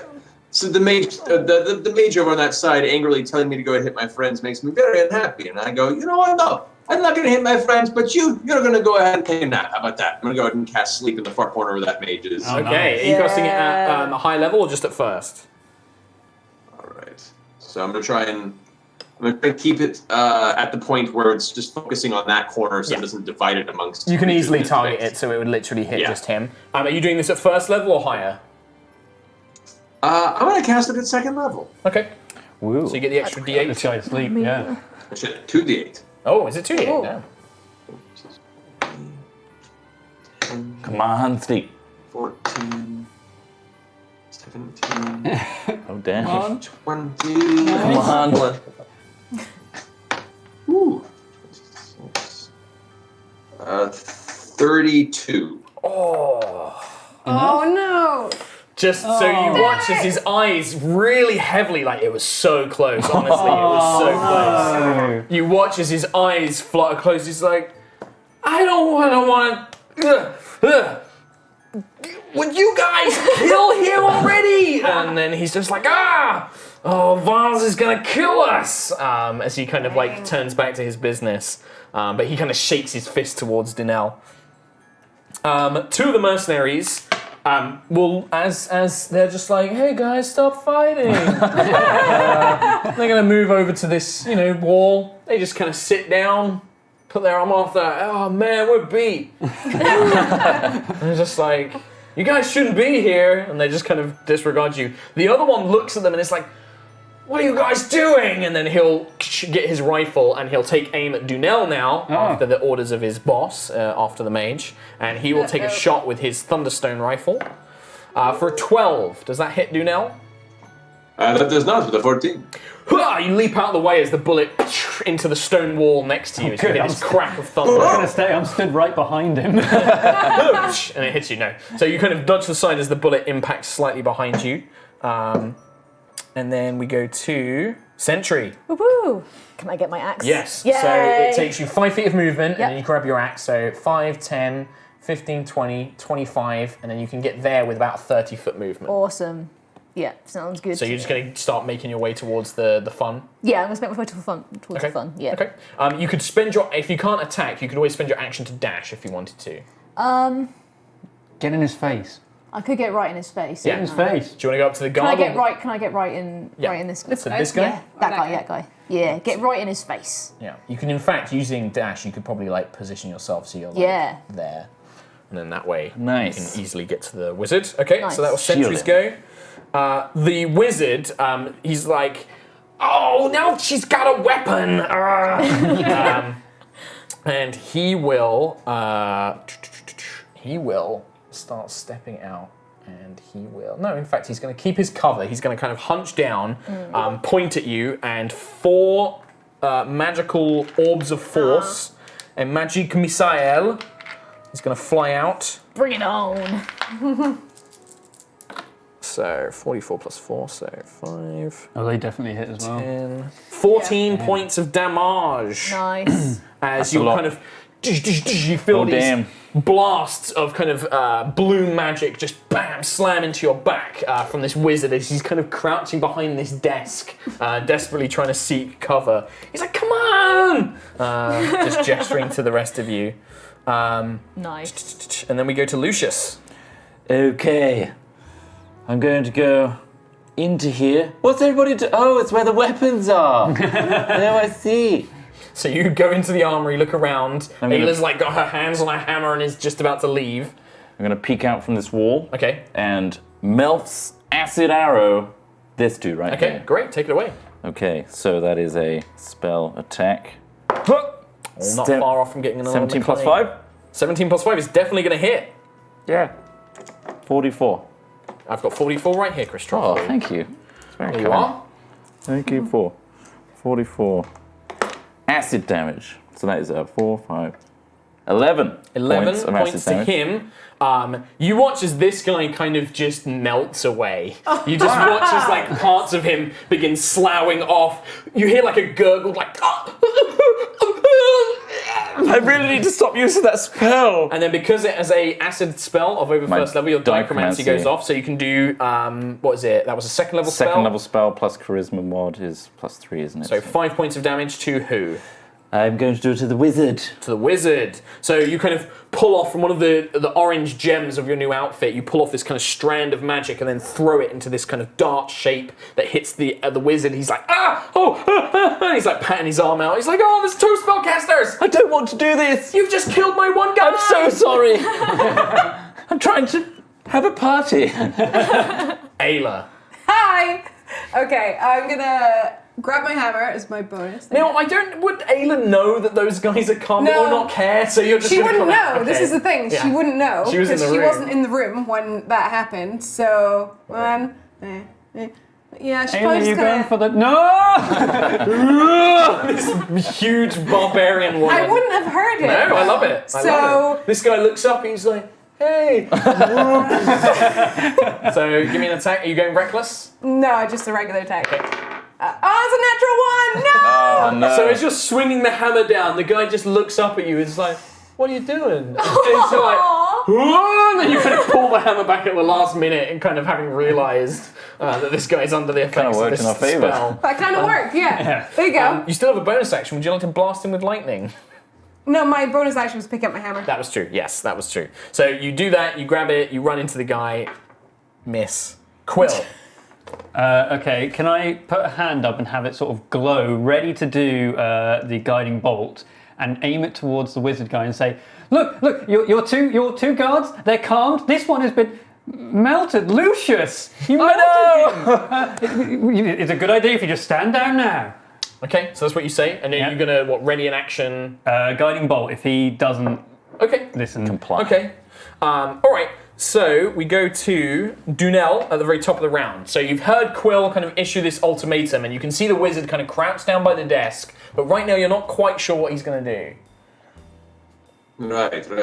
Then I'm gonna go ahead and hype man Quill to the dart out of the doorway and go like, Yeah, that's right, small boy. Duck down and be shy. Wait for what he's going to do, huh? And try to push his mockery from across the chamber. No, wait, I'm trying to tell him to stop. Okay. Yeah, I think make an intimidation check at this point. Like, it's kind of like you're hyping up Yeah. All right. That is actually not too bad. That is 16 plus 4, 20. 20. Ooh. Bam. Okay, so you see this kind of flicker, like he's like looking at Quill, and you can see this kind of calculation going on in his head of like trying to weigh up the odds, and then you kind of say this to him, and he's like, and he kind of panics. And Quill, you see the moment of panic where it doesn't look like he's going to surrender. He begins casting a spell. You don't know what spell? Bam! Guiding bolt. Level 2 as well. Okay, sure. So hit me with your best shot. Hit me with your best shot. Fire away. So fire away. Okay. Yeah. Fire away! Oh, look. Sorry, look, Matt's the bard this time, Yeah, right? that's We've true. got to let Matt do the true. songs. Just 12. 12 to hit the wizard. Yeah. With his cover, the guiding bolt impacts on the desk in front of him as he kind of ducks down. It's okay. Everyone has advantage on the desk now. So the guiding bolt kind of slams in. You hear these wood things. You watch as the wizard turns completely invisible. Yeah, but I mean, I destroy the desk. You destroy the desk. You hear a kind of yelp as he vanishes, and you see the doors that lead to the magical platforms open. Right. And you hear some sort of scurrying sound. But you're not Quill, quite sure where. What? You just said I melted a man, but you just evaporated him out of existence. No, I hit the desk. I think he disappeared. He's out there somewhere. Oh, right. The two mercenaries are currently calmed emotions. I think that because their friend's been attacked, they do get another saving throw, though. Do they have saving Their throws on this? allies get attacked, I think they do. Maybe Maybe you should put more time into reading your spells than Yeah. making funny shirts of my face. We didn't make them, Nina did. Okay. This is all Nina's fault. if the target is attacked or harmed by a spell, or witnesses any of its friends, if he witnesses any of his friends being harmed, Like but he being wasn't. melted. Oh yeah. Yeah, that's Yeah, definitely no, harmful. Lucius. And what was the DC 13? Yeah. Okay, well the first one still failed. The second one did get a natural 20. That's my bad. Oh. So the second one's like, bad. you hurt Jimmy! Ah! He's gonna go, 5. Ayla, you will get an attack opportunity. Yay! As he comes, because he's like, you hurt Jimmy! And then he comes running after you, so give me an attack of opportunity. Only a 13. 13 against these guys is a miss, unfortunately. Damn it! So you swing the hammer as he This ducks dice under can it. go away now. This is not my friend. Would New he one. hit you on a 14, Lucius? Yes. Okay. Yeah. So you take 7 points of bludgeoning damage, but then Armor of Agathis would go off, right? 5 of that. Okay. He was the one that was slightly crushed by the door before, and the ice explodes out from your Armor of Agathis. I'm sorry! Oh my god! And then he falls down. I've killed 2 people! He asked for it. He wanted that. But I guess that guy didn't witness that. No, he didn't, because he was around the corner. So he's like, where'd Bob go? Oh, poor Bob. Sentry. Poor Jimmy. So I would say, if you want to see where the wizard's gone, Can I use Divine Sense? oh, yeah, sure. Normally Yeah. you can detect, like, I would say, because normally it's used to detect things like fiends and things like that. And you get, not necessarily that the wizard himself is a fiend, but something about him or something he's carrying is fiend-ish. Has like some sort of demonic influence, and you can sense that he's on one of these magical platforms, and you get the sense that he's by the control panel about to make it like go somewhere. Right. So you get the sense, and that's just off this way, basically. I'm going to follow him. Okay, so you go 5, 10, 15. You easily get, and you can basically, with the divine sense, I'll say you know exactly where he is. Cool. What would you like to do? Am I like right next to him? You think so, yeah. Cool. Can I Spin. Spin with the accent. Yeah, it's like, where are you? It's like Bart and Lisa. I'm going to keep doing this, and if Keep you get in the kicking way... my legs. Can I just like call out, where are you? What are you trying to do? And then just be like, where is it? You kind of hear like a... like he's about to say something, then realizes he should stay quiet to be invisible. I heard and that. you know where he is. Yeah. Cool. Whack him. Yeah, I'm gonna whack him. Okay. Whack 'em all. Battle axe attack. Battle axe attack, please. Sure. Yeah. 17. 17 definitely hits this Nice. wizard. Do you want to spend a spell slot to do Divine Smite? Okay, so 2d8 and you can mark off a first level spell slot. Matt's just like, yes, Do you have another one? please. Yes. I've got 2, yeah. Plus your normal battle axe damage as well. Oh, yeah. So it's 3d8 plus your battle axe damage. Which is d8 plus 4. So 3d8 plus 4. That one's cocked. 12. I'll roll this one Yeah, again. roll that. 14, 18. 18 points of damage. He annihilates him. So you hear this kind of whimpered as he stays invisible, but you just feel your axe connect into soft wizardy flesh as you and it comes away, and as the axe comes away, there's blood kind of smeared all down it, and he's You had just a like. chance? But yeah, Flesh. you get the softest sense of Holy that he's in crap. there and hurt. But yeah, he's in there at least. And in fact, on his turn, fearing that you're about to try and kill him, he is going to. You kind of get the sense that he moves away from you, and he kind of claps his hands, and a thunderous wave of energy launches forward. Right. I believe this is a strength saving throw for Thunder Wave. Sounds right. It's also really loud. It's really loud, and I believe it can knock people back, which Yeah, is why it he's does. trying to do it. Thunder Wave. So, can you make a Constitution saving throw, please? He is casting this at 3rd level. 3rd level. Natural 20! Oh wow! So on a successful crate, you take half damage, and you are not pushed, which is the most important She thing. stays where she is. You've rolled like I can twice. 2 natural 20s today. Is that yeah. all you've rolled as well? I've rolled 2 natural 20s, 1 unnatural 20. Oh wow! Oh my You're god. so Can I have some of constituted that, right now. please? So you would have taken 24 damage, That but would that's have half knocked me to out. 12. 12 would have thunder got me. damage. And you kind of stand your ground as this thunderous energy kind of erupts from around you. And the wizard becomes visible once again as you're kind of stood next to him in this elevator. And he's just like, just kidding! Nice. Lucius. I love this dice. I'm going to spend my entire term whimpering at what I've done. You're just like, Okay. I can't believe I did this. well, that's your turn. Yep. Ayla. Yeah, the wizard's gonna get it. The wizard's gonna get it. You're like coming I'm towards him. sorry. Okay, The make an wizard's attack gonna roll. get it. I'm gonna attack recklessly. Okay, it's probably wise against the Because wizard. also, I can't hit. No. 24? So as you bring the hammer, he's like, wait! The hammer smushes him into paste. Oh. Like the amount of damage you're gonna do. We wanted to know what they were doing. Bad shit! You watch as the hammer just comes away like a sticky mess. The Damn nice it, I just cleaned this! Sentry's nice outfit, a little bit blood spattered, as this hammer just pulls away, as this body just collapses to the floor. We'll come out of A initiative little now. zap of lightning. Yeah, the guy did witness that.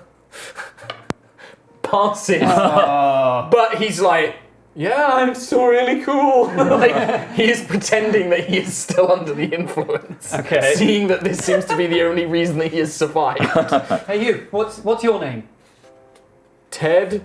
Ted. Yep. We're really sorry about what happened to Bob, Jimmy, and the wizard guy. Yep. What's your plan? What's happening here? I don't know much. I was like hired by this guy, this tiefling guy called Vance. He hired me. He has some sort of big plan. He said it was a big job that he needed mercenaries for. The wizard knew more than I do. He's got like this rock that you can speak into it, and Vance can speak to him. Oh. Like maybe I don't know. Wait. He also had some spell. He had some spell thing on him as well. Can I search the body? So Ayla rummages through the body. You find a couple of things. You find one regular healing potion, Yay! but you also find a stone engraved with kind of like the symbol of a mouth, like a speaking mouth. And then the other thing you find is a very kind of evil-looking demonic scroll. It almost looks like a ritual text. And as you're holding the stone, you hear a Theodos. What is happening down there? Theodos? Can anybody imitate a voice extremely well? I can certainly try. Yes, do it. Go, Give it a So go. they hand you the stone, Dunal. I'll tell them, like, Yeah, everything's fine. We're just getting all these magical locks situated, and all's clear. Okay, give me a deception check. All right.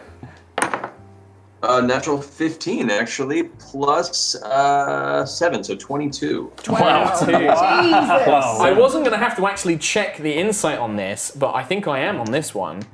So, you do this very convincing impression, kind of maybe ensorcelled with a little bit of magic to kind of, change the vocal tone and everything else. And to the rest of you, it sounds just like this wizard guy from the brief moment you've heard. But there is a long pause on the end of this stone. And then you hear a, I don't know who you are, but you are not Theodos. So, who are you, Mr. Mysterious Party Crasher? I then do a really, really good impression of Lucius. Try it. Deadly sorry to have bothered this event, but just found ourselves wanting to find our way out of the party. And I hand it back to Lucius. I don't know what I'm doing. That was amazing.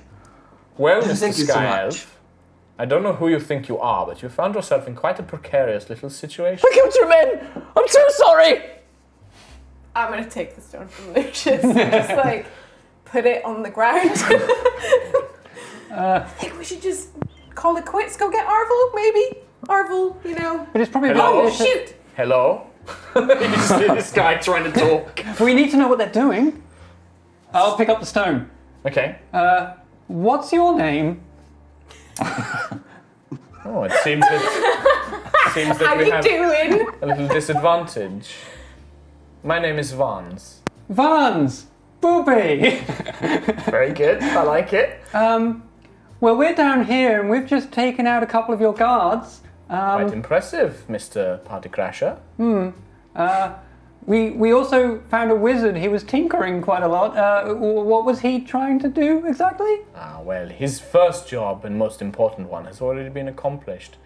Tell me, Mr. Crasher, I'm assuming that you have some friends up here among the party. It would be an awful shame if something were to happen to them, wouldn't it?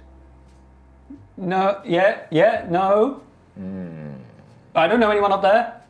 I mean, yes, it would be bad if someone I knew was up there, but they're not up there. As he's doing that, I'm just gonna go in here and pick up Evangeline. Okay. Arvel's crossbow. Arvel's crossbow, yeah. I'll roll with disadvantage for you. No. Okay, in that case, I rolled a 19. 19, okay. Plus, what deception did you say? Yeah. 21. 21. I don't think that this is the type of event where somebody who doesn't know anyone would be invited. I might not know who, but I'm sure if I start cutting throats, sooner or later, I will get to somebody that you do care about, Mr. Crasher. Now, stay down there, be good, little boy, and perhaps you might survive. And then you just hear it go quiet. Okay. Right. And Ayla still has this demonic-looking scroll. Anyone? Yeah. Can I do an arcane check to see what that does? Yeah, sure. Have a look. Oh, no. No. That is a scroll. Wow! Look at it. It's scroll-like. It's folded up. Well, I know exactly what that scroll is with my 20, unnatural 20. Yeah, okay, so you can tell that this is written in fiendish language, in Abyssal. You don't know what it says, because unless you read the language. I don't. But you do know that it is a ritual text of some kind. It looks like this is the maybe not the instructions, but like the schematic for some sort of big ritual. Something that would require considerable amounts of magical power that would have an unusual effect. Like, this wouldn't just be like, oh, I'm going to cast a spell that any wizard can. This would do something very bizarre and strange. But what you do notice about the scroll is it doesn't appear to be the original copy. You think that this might have been like a transcription, like somebody's made a copy of it. Okay. Wait, was the wizard writing something when we came in, or? The wizard was, he was tinkering with the security systems, primarily something which is concerned with, so Dunal or anybody who speaks Dwarvish. I actually do speak Dwarvish. There you go. Yeah. Oh, okay. So he seems to have been playing with something on the 25th floor, which reads Aetherium device.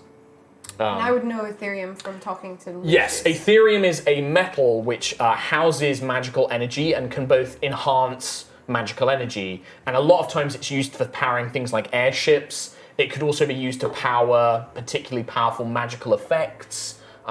Things like the magical effects in this building could be powered by it, for example. Things like the teleportation circle the guards told you about on the roof could also be using it as well. I'll relay that information to Lucius and Quill.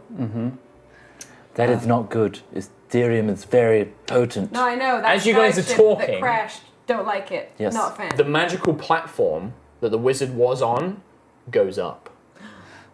Okay, we should probably okay. leave.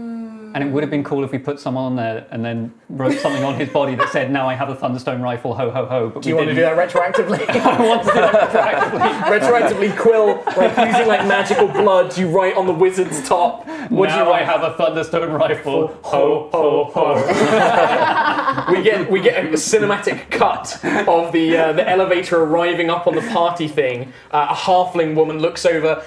As we see the dead wizard's body, you see a purple tiefling with long curved horns in a sharp suit look over. A large, demonic-looking, almost like Minotaur-esque man with a big, heavy crossbow by his side looks over as well, and he just goes up and reads, "Now I have a Thunderstone rifle.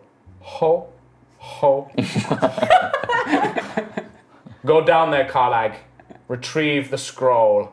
And this big guy's just like, "Yes, Vons," climbs into the elevator, and then we see it beginning to descend. So what would you guys like to do? Okay. There's more than one elevator. There is, but this one does not. There's only one which was on this floor. The other one was somewhere else. Right. Quill, you're so hard to read. Durna? I would like to hide, preferably behind what remains of the desk that was destroyed by the accident earlier. And So you're just gonna make a wait to stealth see check? whatever's coming through. Sure.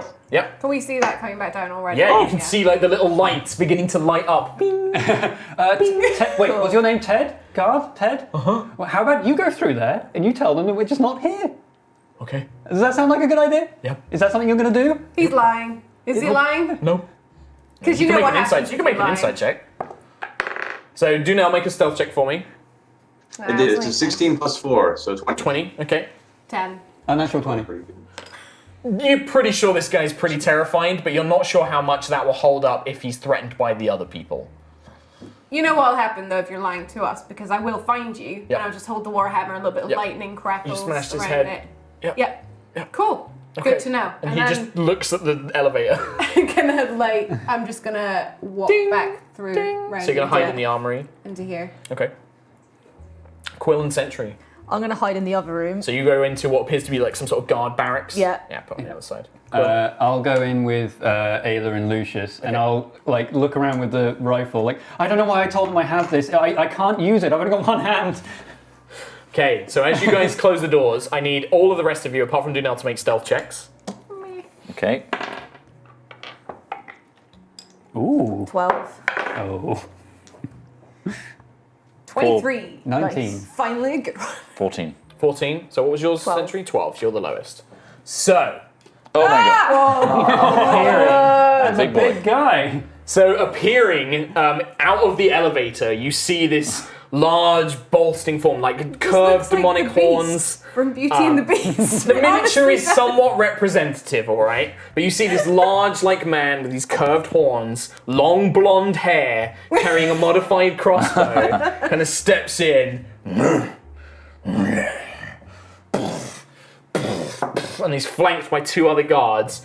Dunel, you see this towering giant of a man, looks over the desk, doesn't notice you as you're pressed up against the side, like looks around, goes over to Ted. "You, where are they?"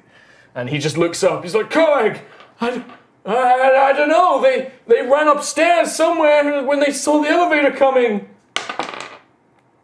"Why are you alive?" "They let me go." And just Ted! this giant crossbow bolt just splays out of his head, and then he's like, turns around. He's like, "You two, go up, find them."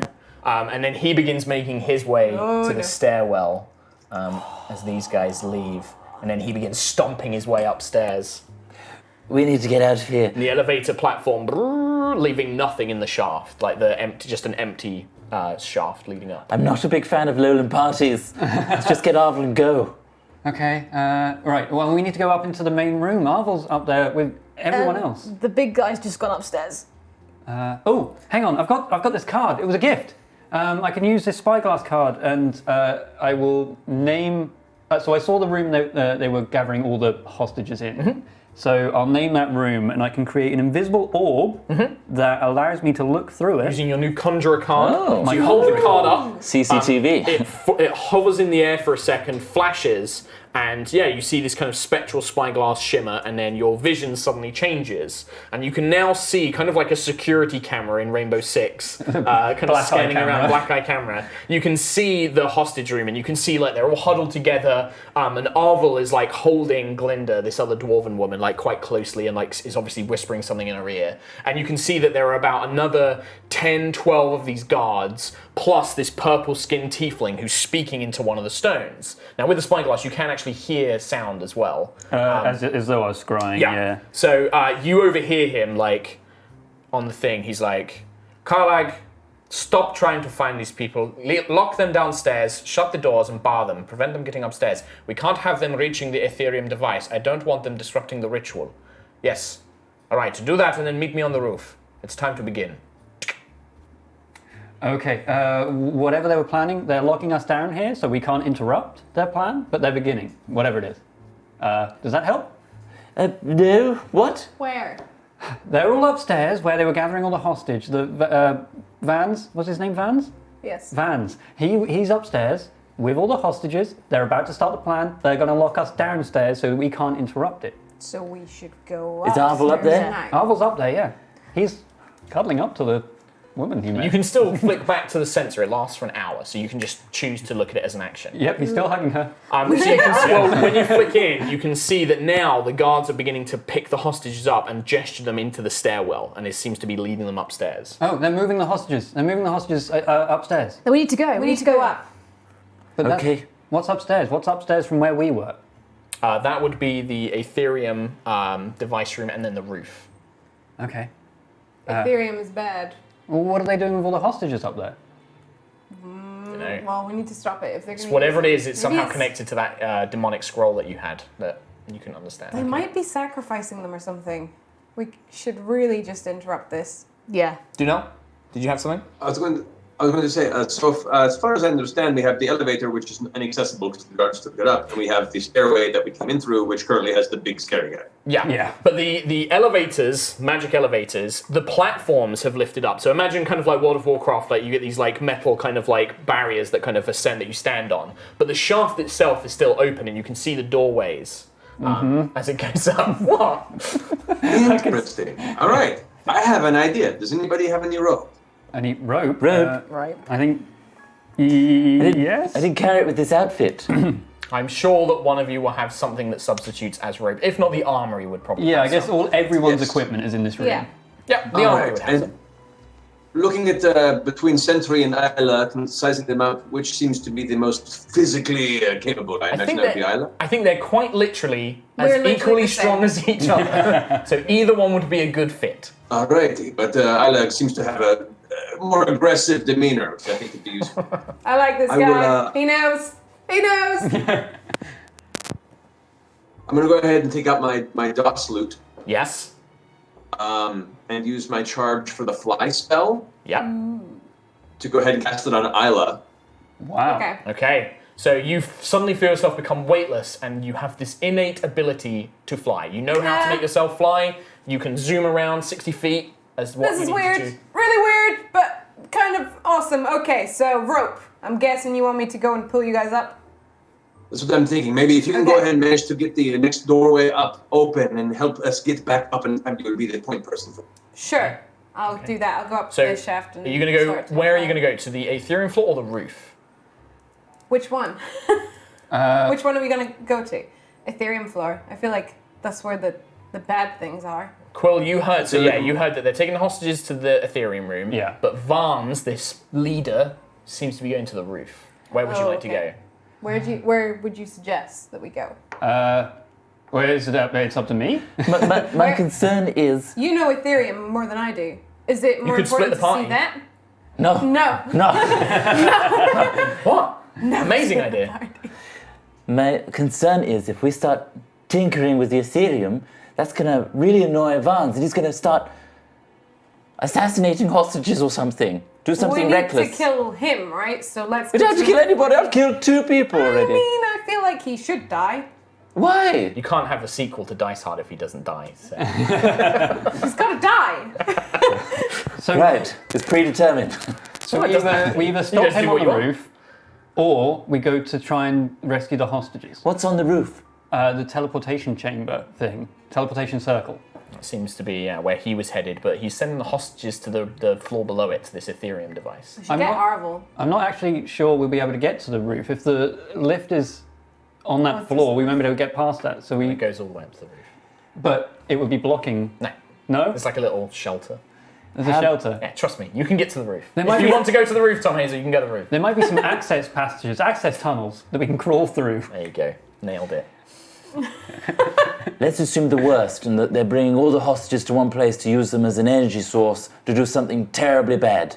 So if we tamper with this device so it doesn't work, I don't know. Let's do that. I just pissed myself. Right There now? it goes. I should have You gone. bought the spare. Is that why you buy spare outfits? Just in case. Yes, in case the worst happens. Did you have something to add, Dunal?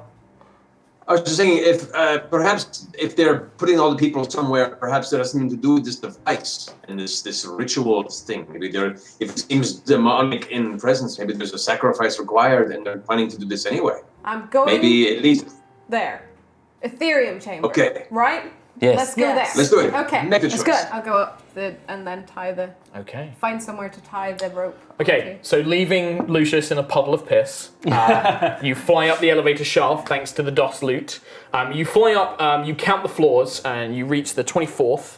And you have to kind of stand in this kind of partial doorway, and with your arms, you flex as you pull apart these kind of stone doors into their recesses. Use the hammer to hold it open, and then you tie the rope and dangle it down for the rest. Everybody else will need to make athletics checks to climb it. Can I assist in any way by like trying Sure. to pull them up Sure. or anything? Yep, which will give them advantage.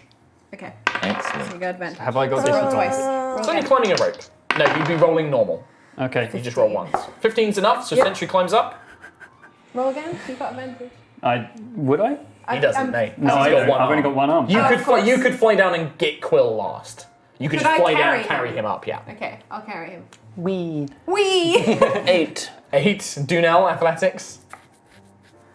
That would be a 13. 13. So Dunel climbs up, not as quick as Sentry, but manages to get up. Lucius is obviously struggling and doesn't make any. He's like, eh. I'm slipping on the rope because Is it wet. because you peed yourself? Ayla flies down, picks up Quill, flies Quill up to the top, but you are left with a kind of wet Lucius to deal with. I'm sorry. Can I try and like get him to hold onto the rope and just pull the rest of the rope up Sure. from the top? Yeah. Yeah. But doing so, Lucius has no control, so he's constantly knocking into these very dirty sides of the elevator shaft. And the outfit gets torn and ripped. No! And as he emerges to the top, he's just trousers and just a dirty vest. He's just left with this dirty vest as he reaches the top. This slightly I look at him with a athletic very elven- sad face. And, just attempted prestidigitation, and I'm like, this is a lost cause, my friend. I'm really sorry. Yeah, you manage to add some streaks of white. You bring like a little bit of whiteness back to the vest, but he's just left there like that. And if you guys reach the Aetherium, if you guys can take your miniatures off. Yes. There you go.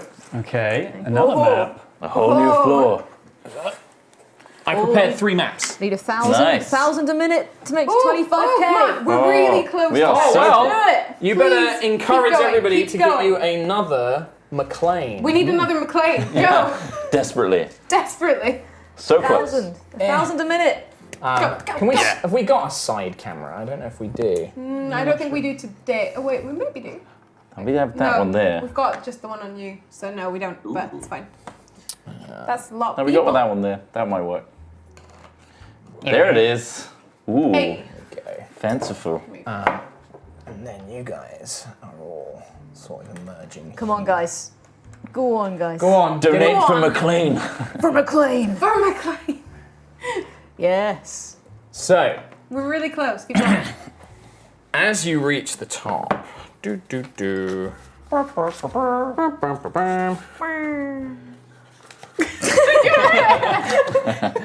that?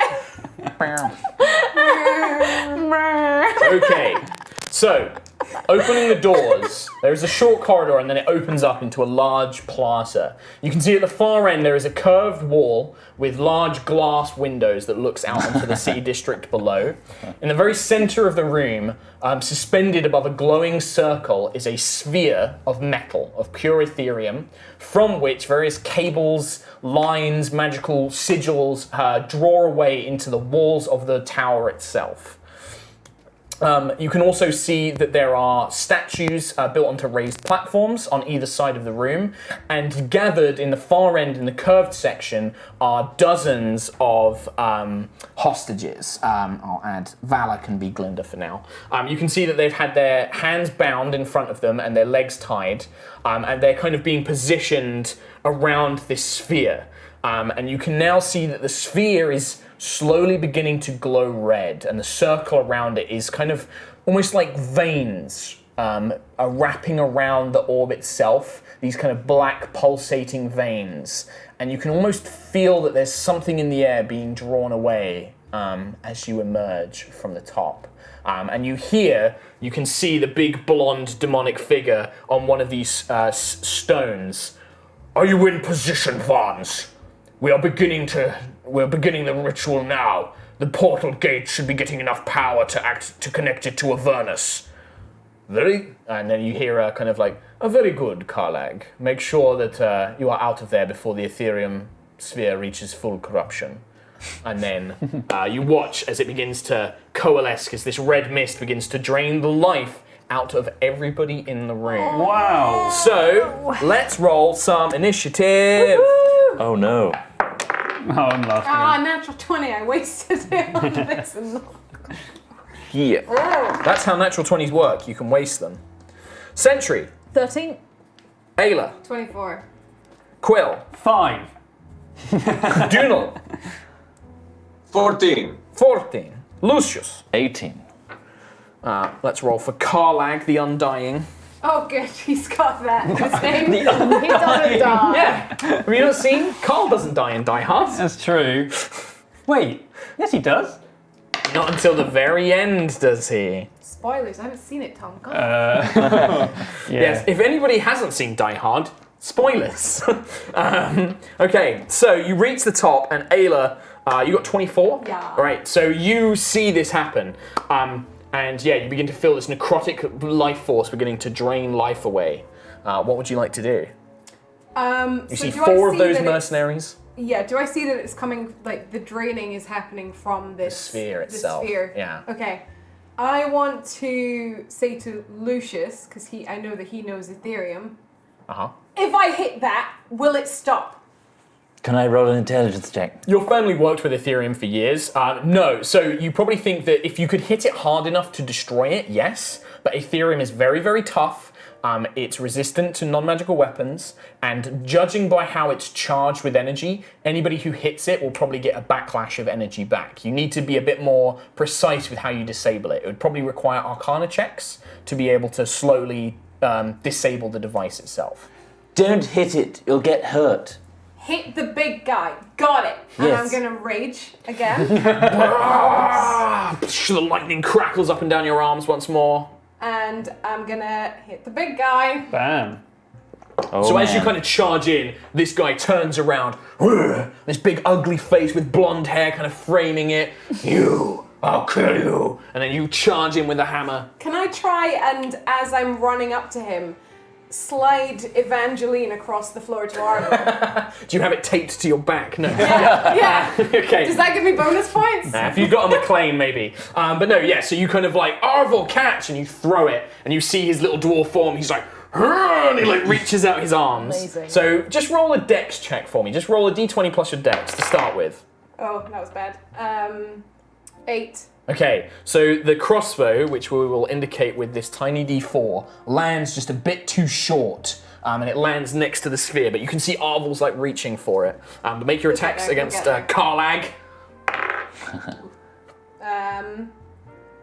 So that is a 15. Just hits him. Nice. The hammer just connects with his breastplate armor. Okay. So that is a 10, 11, 12, 14, 15, 16 damage for the hammer. Ooh. Can you make a dex save? Can? Is it a con or is it dex? I think it's dex. It's Dex, Well, and I got a 16. Damn it. So- So he takes half He damage. takes half again So- because it seems that the lightning he is resistant to. Damn it. Okay, well, I rolled a 3. So it becomes a 1, and becomes a 1 again. Never more So the than lightning kind of one. just glances off him. He's like, pathetic. And he kind of Still got you over though. he roars righteously. After Ayla, it is Lucius. I'm going to do an arcane check on the You Ethereum. will need to be next to it. You have to physically start disabling its actual enchantments itself. Quill, you need to go to the Ethereum device and Me? assess what to do with it. There's a lot of guards around here, plus you know Ethereum. I'll deal with them. Okay. And it's got 90 feet of range. Yeah, these guys are in range, right? Yeah, sure, yeah. Snillock's Snowball Swarm. Snillock Snowball Swarm. Excellent. What? What And does this this do? point right here, Okay, and everything in a 5-foot radius of this Yep, this that would hit sphere. both of them. Dexterity saving throw, please. That is Against- a 2 and Against, a 13. 11. No, they both Both fail. Excellent. So that is. So what we see is Lucius that pulls blue colour from the environment from his robes as this flurry of snowballs erupts from his sleeves and slams into these two fellas. That's 9 cold damage. Each. Plus, that was a level 2 spell. Wow. So that's 5. And then who are you doing that to? I'll do it to this guy. To that guy. That guy dies. Wow. So you kind of pull off more ice magic, throw it into him, and you just watch as his body freezes up. Yippee-kayak, Mother Siaska! Very good. Wasted, but good. I love it. Yippee kayak. Yippee kayak, Mother Siaska. I love it. Doodle. All right, I'm gonna look to Sentry, and just kind of with a big wink and a nudge say, "Sentry, my dear, you're a body of metal. Time to take the blade and end with his fettle." That wasn't really a word, but I said that anyway. I want you to bash him and ruin his day. Very good. Amazing. Beautiful. So, so Doodle, so that's Bardic Inspiration. Correct. So you get to D6. Sentry, and Fantastic. I'm going to Sentry looking like she's close to batter up. What was that, sorry? Is it Sentry looking like she's about time to batter up and go? Ready to go. In terms of initiative, yes, she goes straight after you. All right, then I'm going to go ahead and say, let's see if we can't distract this big mofo. I'm going to go ahead and try and snap to get his attention and say, hey, buddy, you missed it before. The best joke was when your friends were melting. His face was disturbing. I'm going to cast Tasha's Hideous Laughter at him. Nice. Okay, what's that? Wisdom saving throw? It's a DC 13 Wisdom. A 5. Nice. And he just starts cackling with laughter. And that means he basically gets no action on his go, right? Like he's no action. Yep, okay. Wow. Sentry is up next. Woo! Here we go. So Okay. who are you going after? I'm The going to big go guy? after the big guy. Okay. Yes, please. Karlak the Undying. And I would like to, with my inspiration, use my Forge Guardian of Flame Lance. Oh, okay. And Oh my god. Dear can God. I also use Driven to Purpose? Yeah, it's an attack roll because it's a saving throw for the Flame Lance, right? Yeah. So you wouldn't need to use either of them. Like this will just be a dex saving throw on his behalf. Cool. Which I'll give him disadvantage because he's so busy laughing. Cool.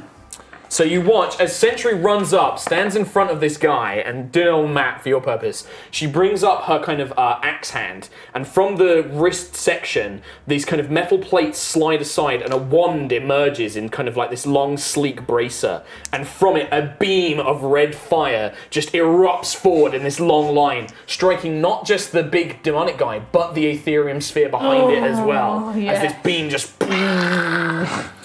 So I rolled with disadvantage. He got a 7 on his dexterity saving throw. So he takes full damage. Nice. 3d10. 3d10. Nice.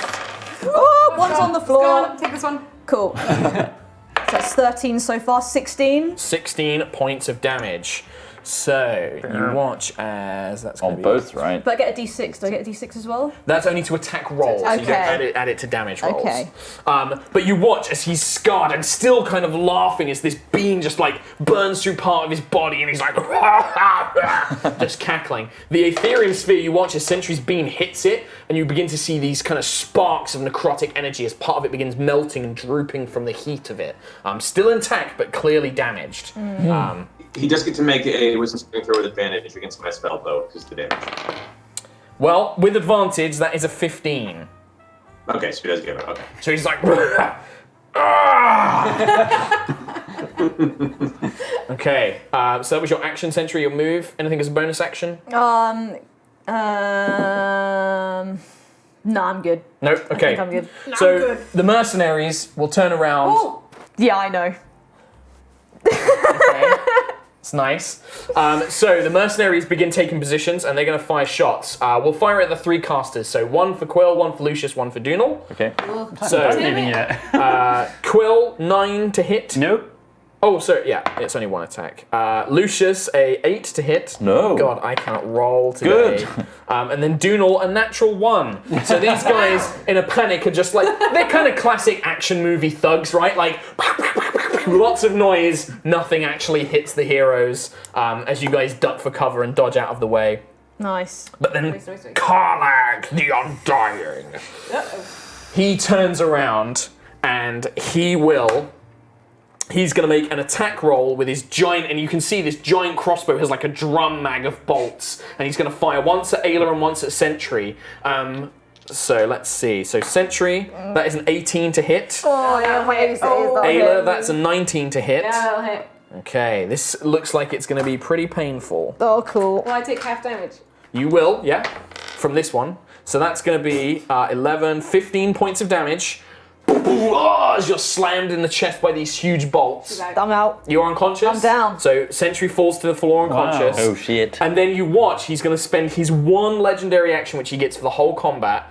He kind of cocks the bottom of the giant crossbow, and you can see that kind of built into the drum mag, he fires it up into the air. This little alchemical grenade lands and hits Lucius. Oh my god. Can you guys make dexterity saving throws, please? Yes. Whoa. Okay. Are we doing injury 21. table? We might do, yeah. 21? Yeah. 12.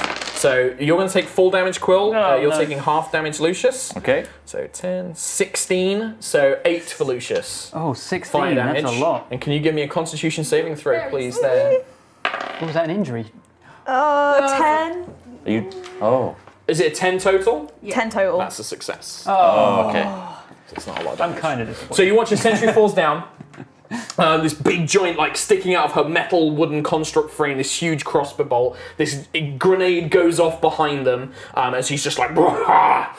And he pulls out the stone. He's like, Vines, get down here. Oh no. Don't do that. Oh. Don't do that. Please don't do that. No. Then it is Quill. With magic missile, Yes. can I, if I was to target a particular thing, Yes. would that mean I'd make a ranged attack? No. Okay. Oh, but like on him, yes, because he has the chance to dodge it. The sphere, no. I mean the guards. I kind of want to shoot the guns out of every guard. For cool factor, sure. Awesome. In that case, I'm going to cast magic missile level Okay, 1. so don't worry about rolling the damage because you've got 3 missiles at level 1, right? Yeah. So yeah, at this point you're just like, you throw your wing out, these little bolts of light kind of flying out. Each Bing! one. And the guards like watch as their guns go flying through the air as they sail past, landing, skittering around on the ground. Okay, and while they're skittering, I'm going to skirt around the Undying guy and make it to the Ethereum core. Okay. And attempt to start working on it. Okay, that'll be an action on your next turn. Okay. So, after Quill, Arvel crawls over, on his hands and feet, gets his hand on Evangeline, cocks it, like leaning on the floor, pulls up to Carlag. Nice. Yeah. Nice. That's a 6. I rolled 2 16s on both dice with this because I had disadvantage, but I got a 16 on both, plus his normal bonus, I think, is like +7, so he hits. Easy. Sounds like he hits, yeah. Doing another 11 points of damage as you watch his Carlag is like, "Rah!" as he roars back as, you know, Arvel, your little dwarven friend, is on the ground with his hand crossbow. Trying to think, like, you've already used the Yippee-Say-Aska line. I can't really say that one. But, yeah. Something about glass. Well, not quite. But he like leans up and he kind of like gives you a thumbs up from the ground floor as he looks over. But then at the end of the round, everybody in the room, hostages, bad guys, you guys, everybody takes 2 necrotic damage. Sentry, crap. that is an automatic death saving throw. So 1 death saving throw for Sentry. Everybody takes 2 necrotic damage. You can see several of the hostages kind of like wince and like, yeah, they kind of, as Dunel, they kind of wince and turn. We need to stop that device immediately. Why would they build one of these in this place? I have no idea. It's horrible. 19. 19, yeah, keep that because you'll roll that on your, not yet, but you will on your turn. Vons is a, Vons, Bubby. Ayla. Okay, I'm gonna shout to the other guys, get Sentry up now. Okay. And I'm gonna. Don't worry, I've got it. And I'm gonna attack again the big guy. Okay. Reckless. No, natural 20. Natural 20. Yeah. Big damage. So yeah. So double the dice. 12, 13, 14, 15, 16, 17, 18 damage from the hammer. 18 damage. Jeez. Wham! And Make a dex save. 7. 4 damage for lightning. Halved again. It's 1. You watch as the hammer swings in, and you actually hit the bolt that Arvel had fired into his back, and the bolt now slams through his chest. And you watch him like, I can't die here. And you watch as his form turns into a black mist and whoosh, vanishes for a second. Okay. No, not cool. And it begins to Not float, cool. kind of disperse into the air. You're not quite sure Why they where. call him the Undying? And then Because he doesn't Is die. the mist that's why. form still visible? Like, is it in... the mist is kind Mist of looming. Nice. It's kind of hovering in the air. To reach over to get my Vans miniature. We are very close to the goal. Very close. Very So if we can close. hit that just before the end, that'd be Yeah, amazing. So you watch this black mist kind of hangs in the air in the bottom of the room. In a kind of flash of smoke, appearing at the far edge of the room by the curved window, you see this well-dressed purple tiefling, rapier in one hand, thunderstone pistol in the other, just kind of appears. Oh, how terrible. You seem to be trying to ruin my little ritual. Well, I'm afraid there is no hero riding off into the sunset this time. Well, this time it ends here. And he seems to be leveraging his pistol towards all of you guys. Vans! As you look over.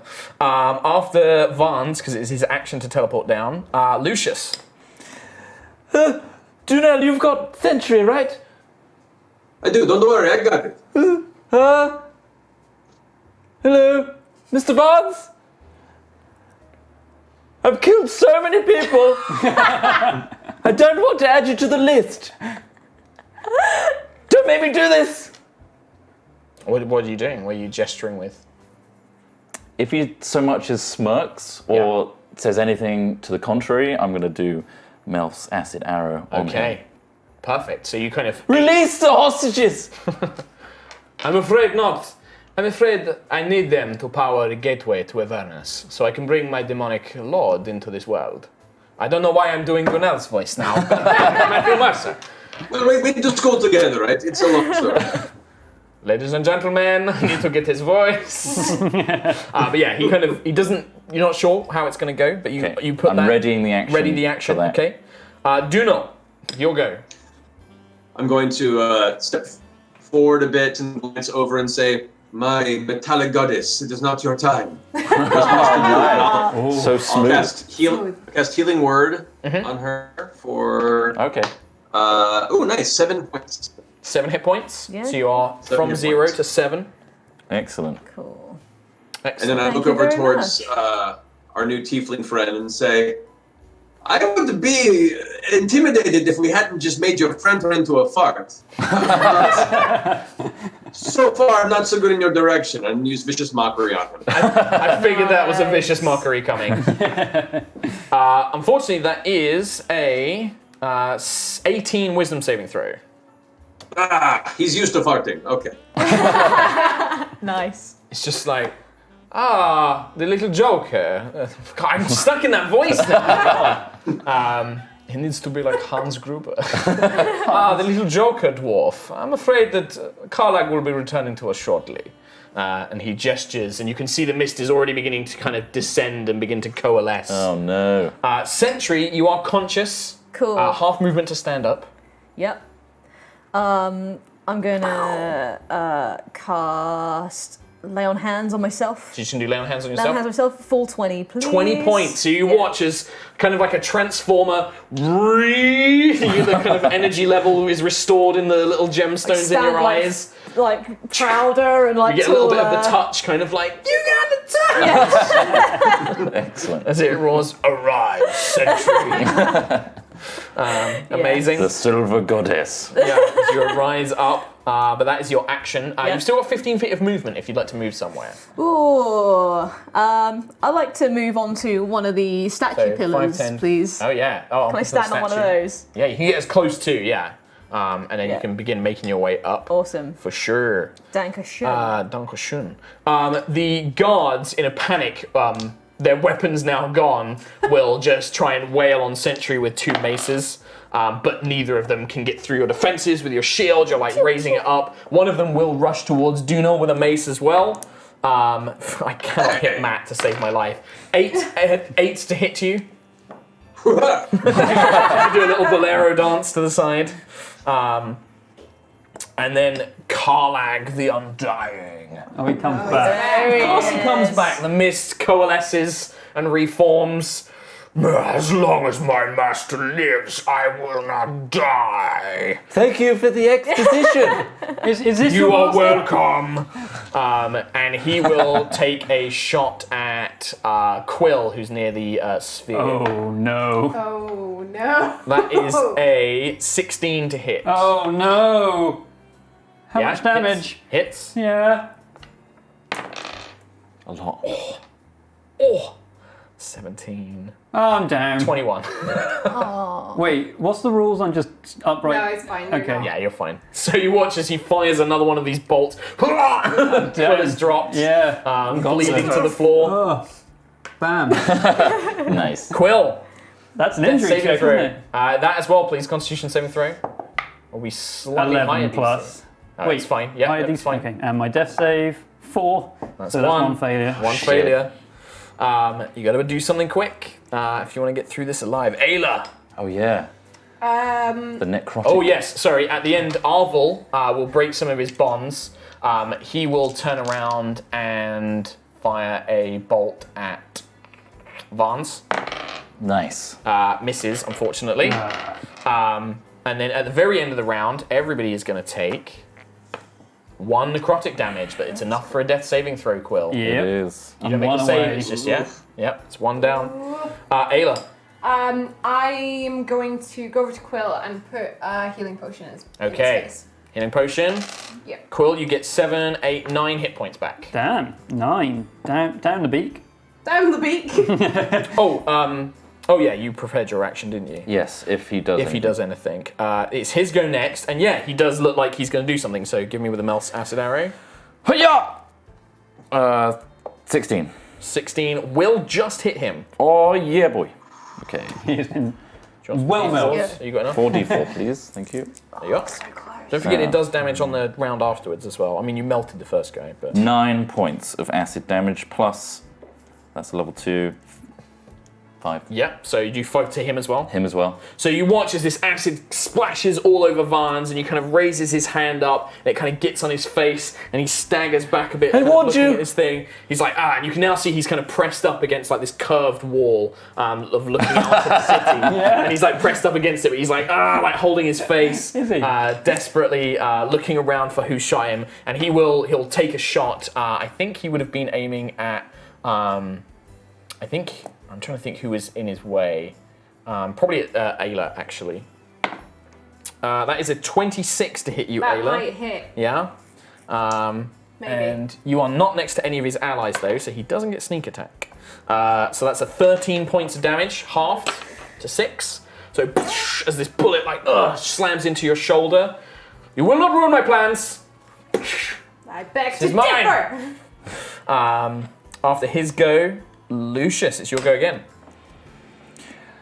I'm going to go up to Your this vest. device. Yep. Sorry, Quill. Okay, can I do something? Yes. Understanding the way this works, Yes. can I cast Absorb Elements on myself for lightning and hit it Sure. so that it triggers the lightning, I absorb the elements, and then that goes back into it? Sure, yeah. Okay. So remember, you only get resistance. Yes. And just for the sake of me, are you trying to hit this with like a spell, or are you trying to just like punch it? Considering my action is Absorb Elements. Yeah, but I'd so- say part of this is like you're like either smashing, because your reaction is absorb elements. Yeah. Can I cantrip like a Sure. lightning lure on Sure. it? Yeah. Just make an attack roll for me. Okay. Just using a spell attack. Natural 20! Natural 20. Okay, so you watch as Lucius goes up and you kind of charge your fists with Vans! Vans! And you slam your fists into it, and you watch as it erupt with lightning energy. It seems to have stored up all this lightning energy into it. That's going to be numbers. 11, 12, 17. So you'd normally be 17, but you half that, so you would take 13, no, sorry. 8. 8. And then you reflect that back into it as well, as you kind of channel the energy back into it, and you watch as the Ethereum orb vibrates. I don't know what I'm doing! This is a bad idea! The orb just hits the ground and just goes dull black, and suddenly this necrotic energy is no longer like something, and you're like left smouldering. My hair is just... And you hear just Van's like, no! As he like raises the pistol towards you, slow-mo. Lucius, after Lucius, we go to Dunal. All right. So the winged one is apparently at least unconscious. At this point, the device is down, null and void. Let's make this interesting. Okay. Oh. Let's see. I will go ahead and use my action to use my dust loot to cast invisibility Okay. on Sentry, Okay. Uh-oh. and just as I finish like plucking the loot real fast, like Yeah. as your Dragon image Force. vanishes, I say, "Hey, lovely, why don't you go give them a surprise?" Huh? Oh, nice. Ah, with pleasure. Okay. Yeah. Sentry. Fantastic. What would you like to do? I would like to move. So what? 30. Can I get as close to the big dude, or as close to Do you this want to go guy? to Vans? Oh, Vans, yeah. Yeah. So you can get 30 to there, but then you could dash 5, 10. You could get on him. Let's do that. Yeah. Do you want to? What are you trying to do? Do you just want to get in his face, I or wanna do you get want in to try and his like face. shove him? What do you want to try and do? I want to get in his face and then thunderous smite him on my next turn. Okay, sure. You know what? Because we're near the end, why don't you make that thunderous smite attack right now? Yeah. It's We'll charity. say that you got some sort of magical haste from the Ethereum sphere. Cool. Free action. It's It's for really charity. close. 6,000. Less than 6,000. Very, very close. Okay, now you can use your driven to purpose and your bardic inspiration. Oh, yes. So roll the d20. Use to see all if the you things. 30 Plus the D6. Plus 2d6. plus Yeah. D6. Easily a hit. Nice. Okay, and then I'll make a strength saving throw for Vans. Natural 1, genuinely. Oh, a natural no way. one, genuinely. Yeah. Don't worry about the damage, because you watch as this invisible sentry, you don't see anything, until she's right in front of him. He's kind of startled, and his face goes wide with horror as she slams her shield into the front of him, and this thunderous energy erupts, blowing him backwards through the glass. Yes! You watch as he's just like, no! Genuine shock on his face. Genuine shock, like, It's like you did it before he knew it was going to happen. As soon as you hear this kind of, well, you don't really hear a thump, but his body, Sentry, you're looking out of this broken window as you look down on him. Anything to say? Pressure. I don't know. You don't have to say anything. I got a quote. Can anyone give me a hint? I come up from behind and tap her on the shoulder and say, 9 million tiefling terrorists in the world, and you had to kill the one with lesser hit points than my sister. Happy trails, Vans. As he slams into the ground, as he dies, you watch as Karlag the Undying turns into mist. No! Nice. And dissipates. And with the Ethereum device down, you can very easily overpower the remaining bad guys. You free the hostages. You watch as there's this moment where, as you're kind of freeing everybody, you see Arvel kind of like cut the bonds on Glinda, and she just throws her arms around him, and she just whispers something in his ear, and he just nods his head, puts his hat on her head, and you can see him kind of like carry her off to the side. Elias tries to talk to them or say something, and Glinda just punches him in the face. Just to get that last reference in there, because I know that movie really well. Yeah. So you guys are left. Any closing things before we wrap this little adventure up? Anything as? I thought she was trying to flirt with you, Janelle.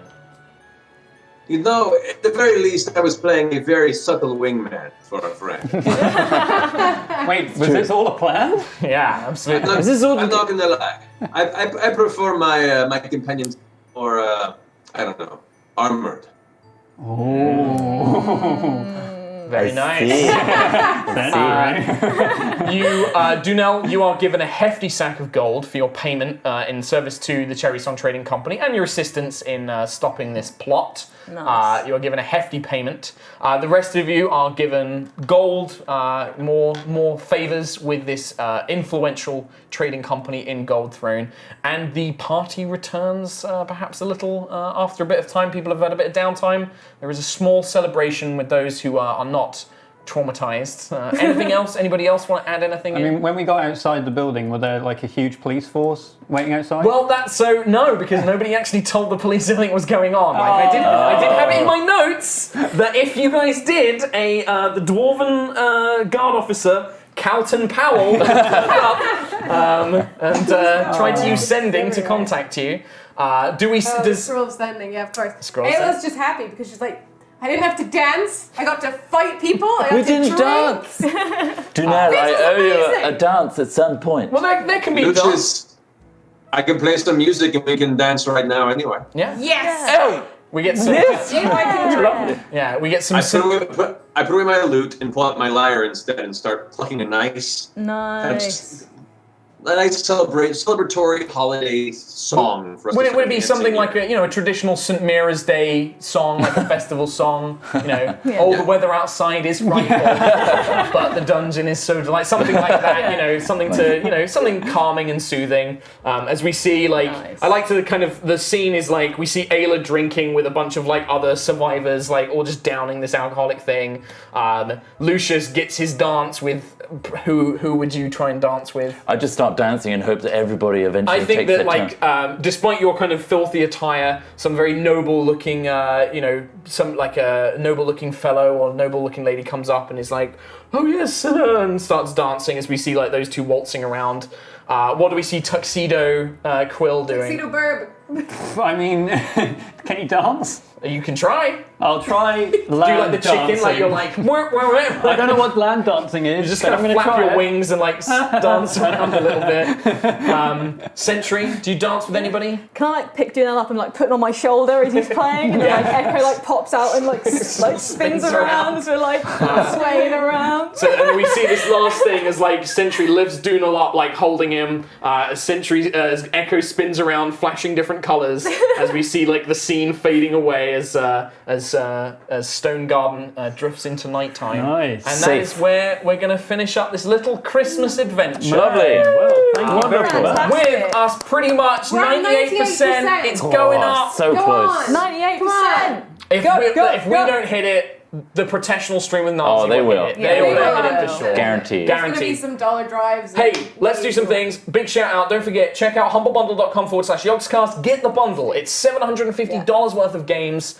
It goes Please to a do. load of really awesome charities. We're Yeah. going to be streaming all throughout December. The High Rollers crew will be back next week. We're going to be playing Honey Heist and Jason Statham's Vacation. Yeah. Two very interesting RPGs. That knows. We're going to be doing those, so check those out, and then we're going to be doing board games on the 16th. There's loads more Jingle Jam streams coming out. A huge thank you to the amazing Matthew Mercer. Wonderful. Thank you so much. Thank you so much, Thank you dude. guys for having me. Oh, we lost. Go on, sorry. Hey.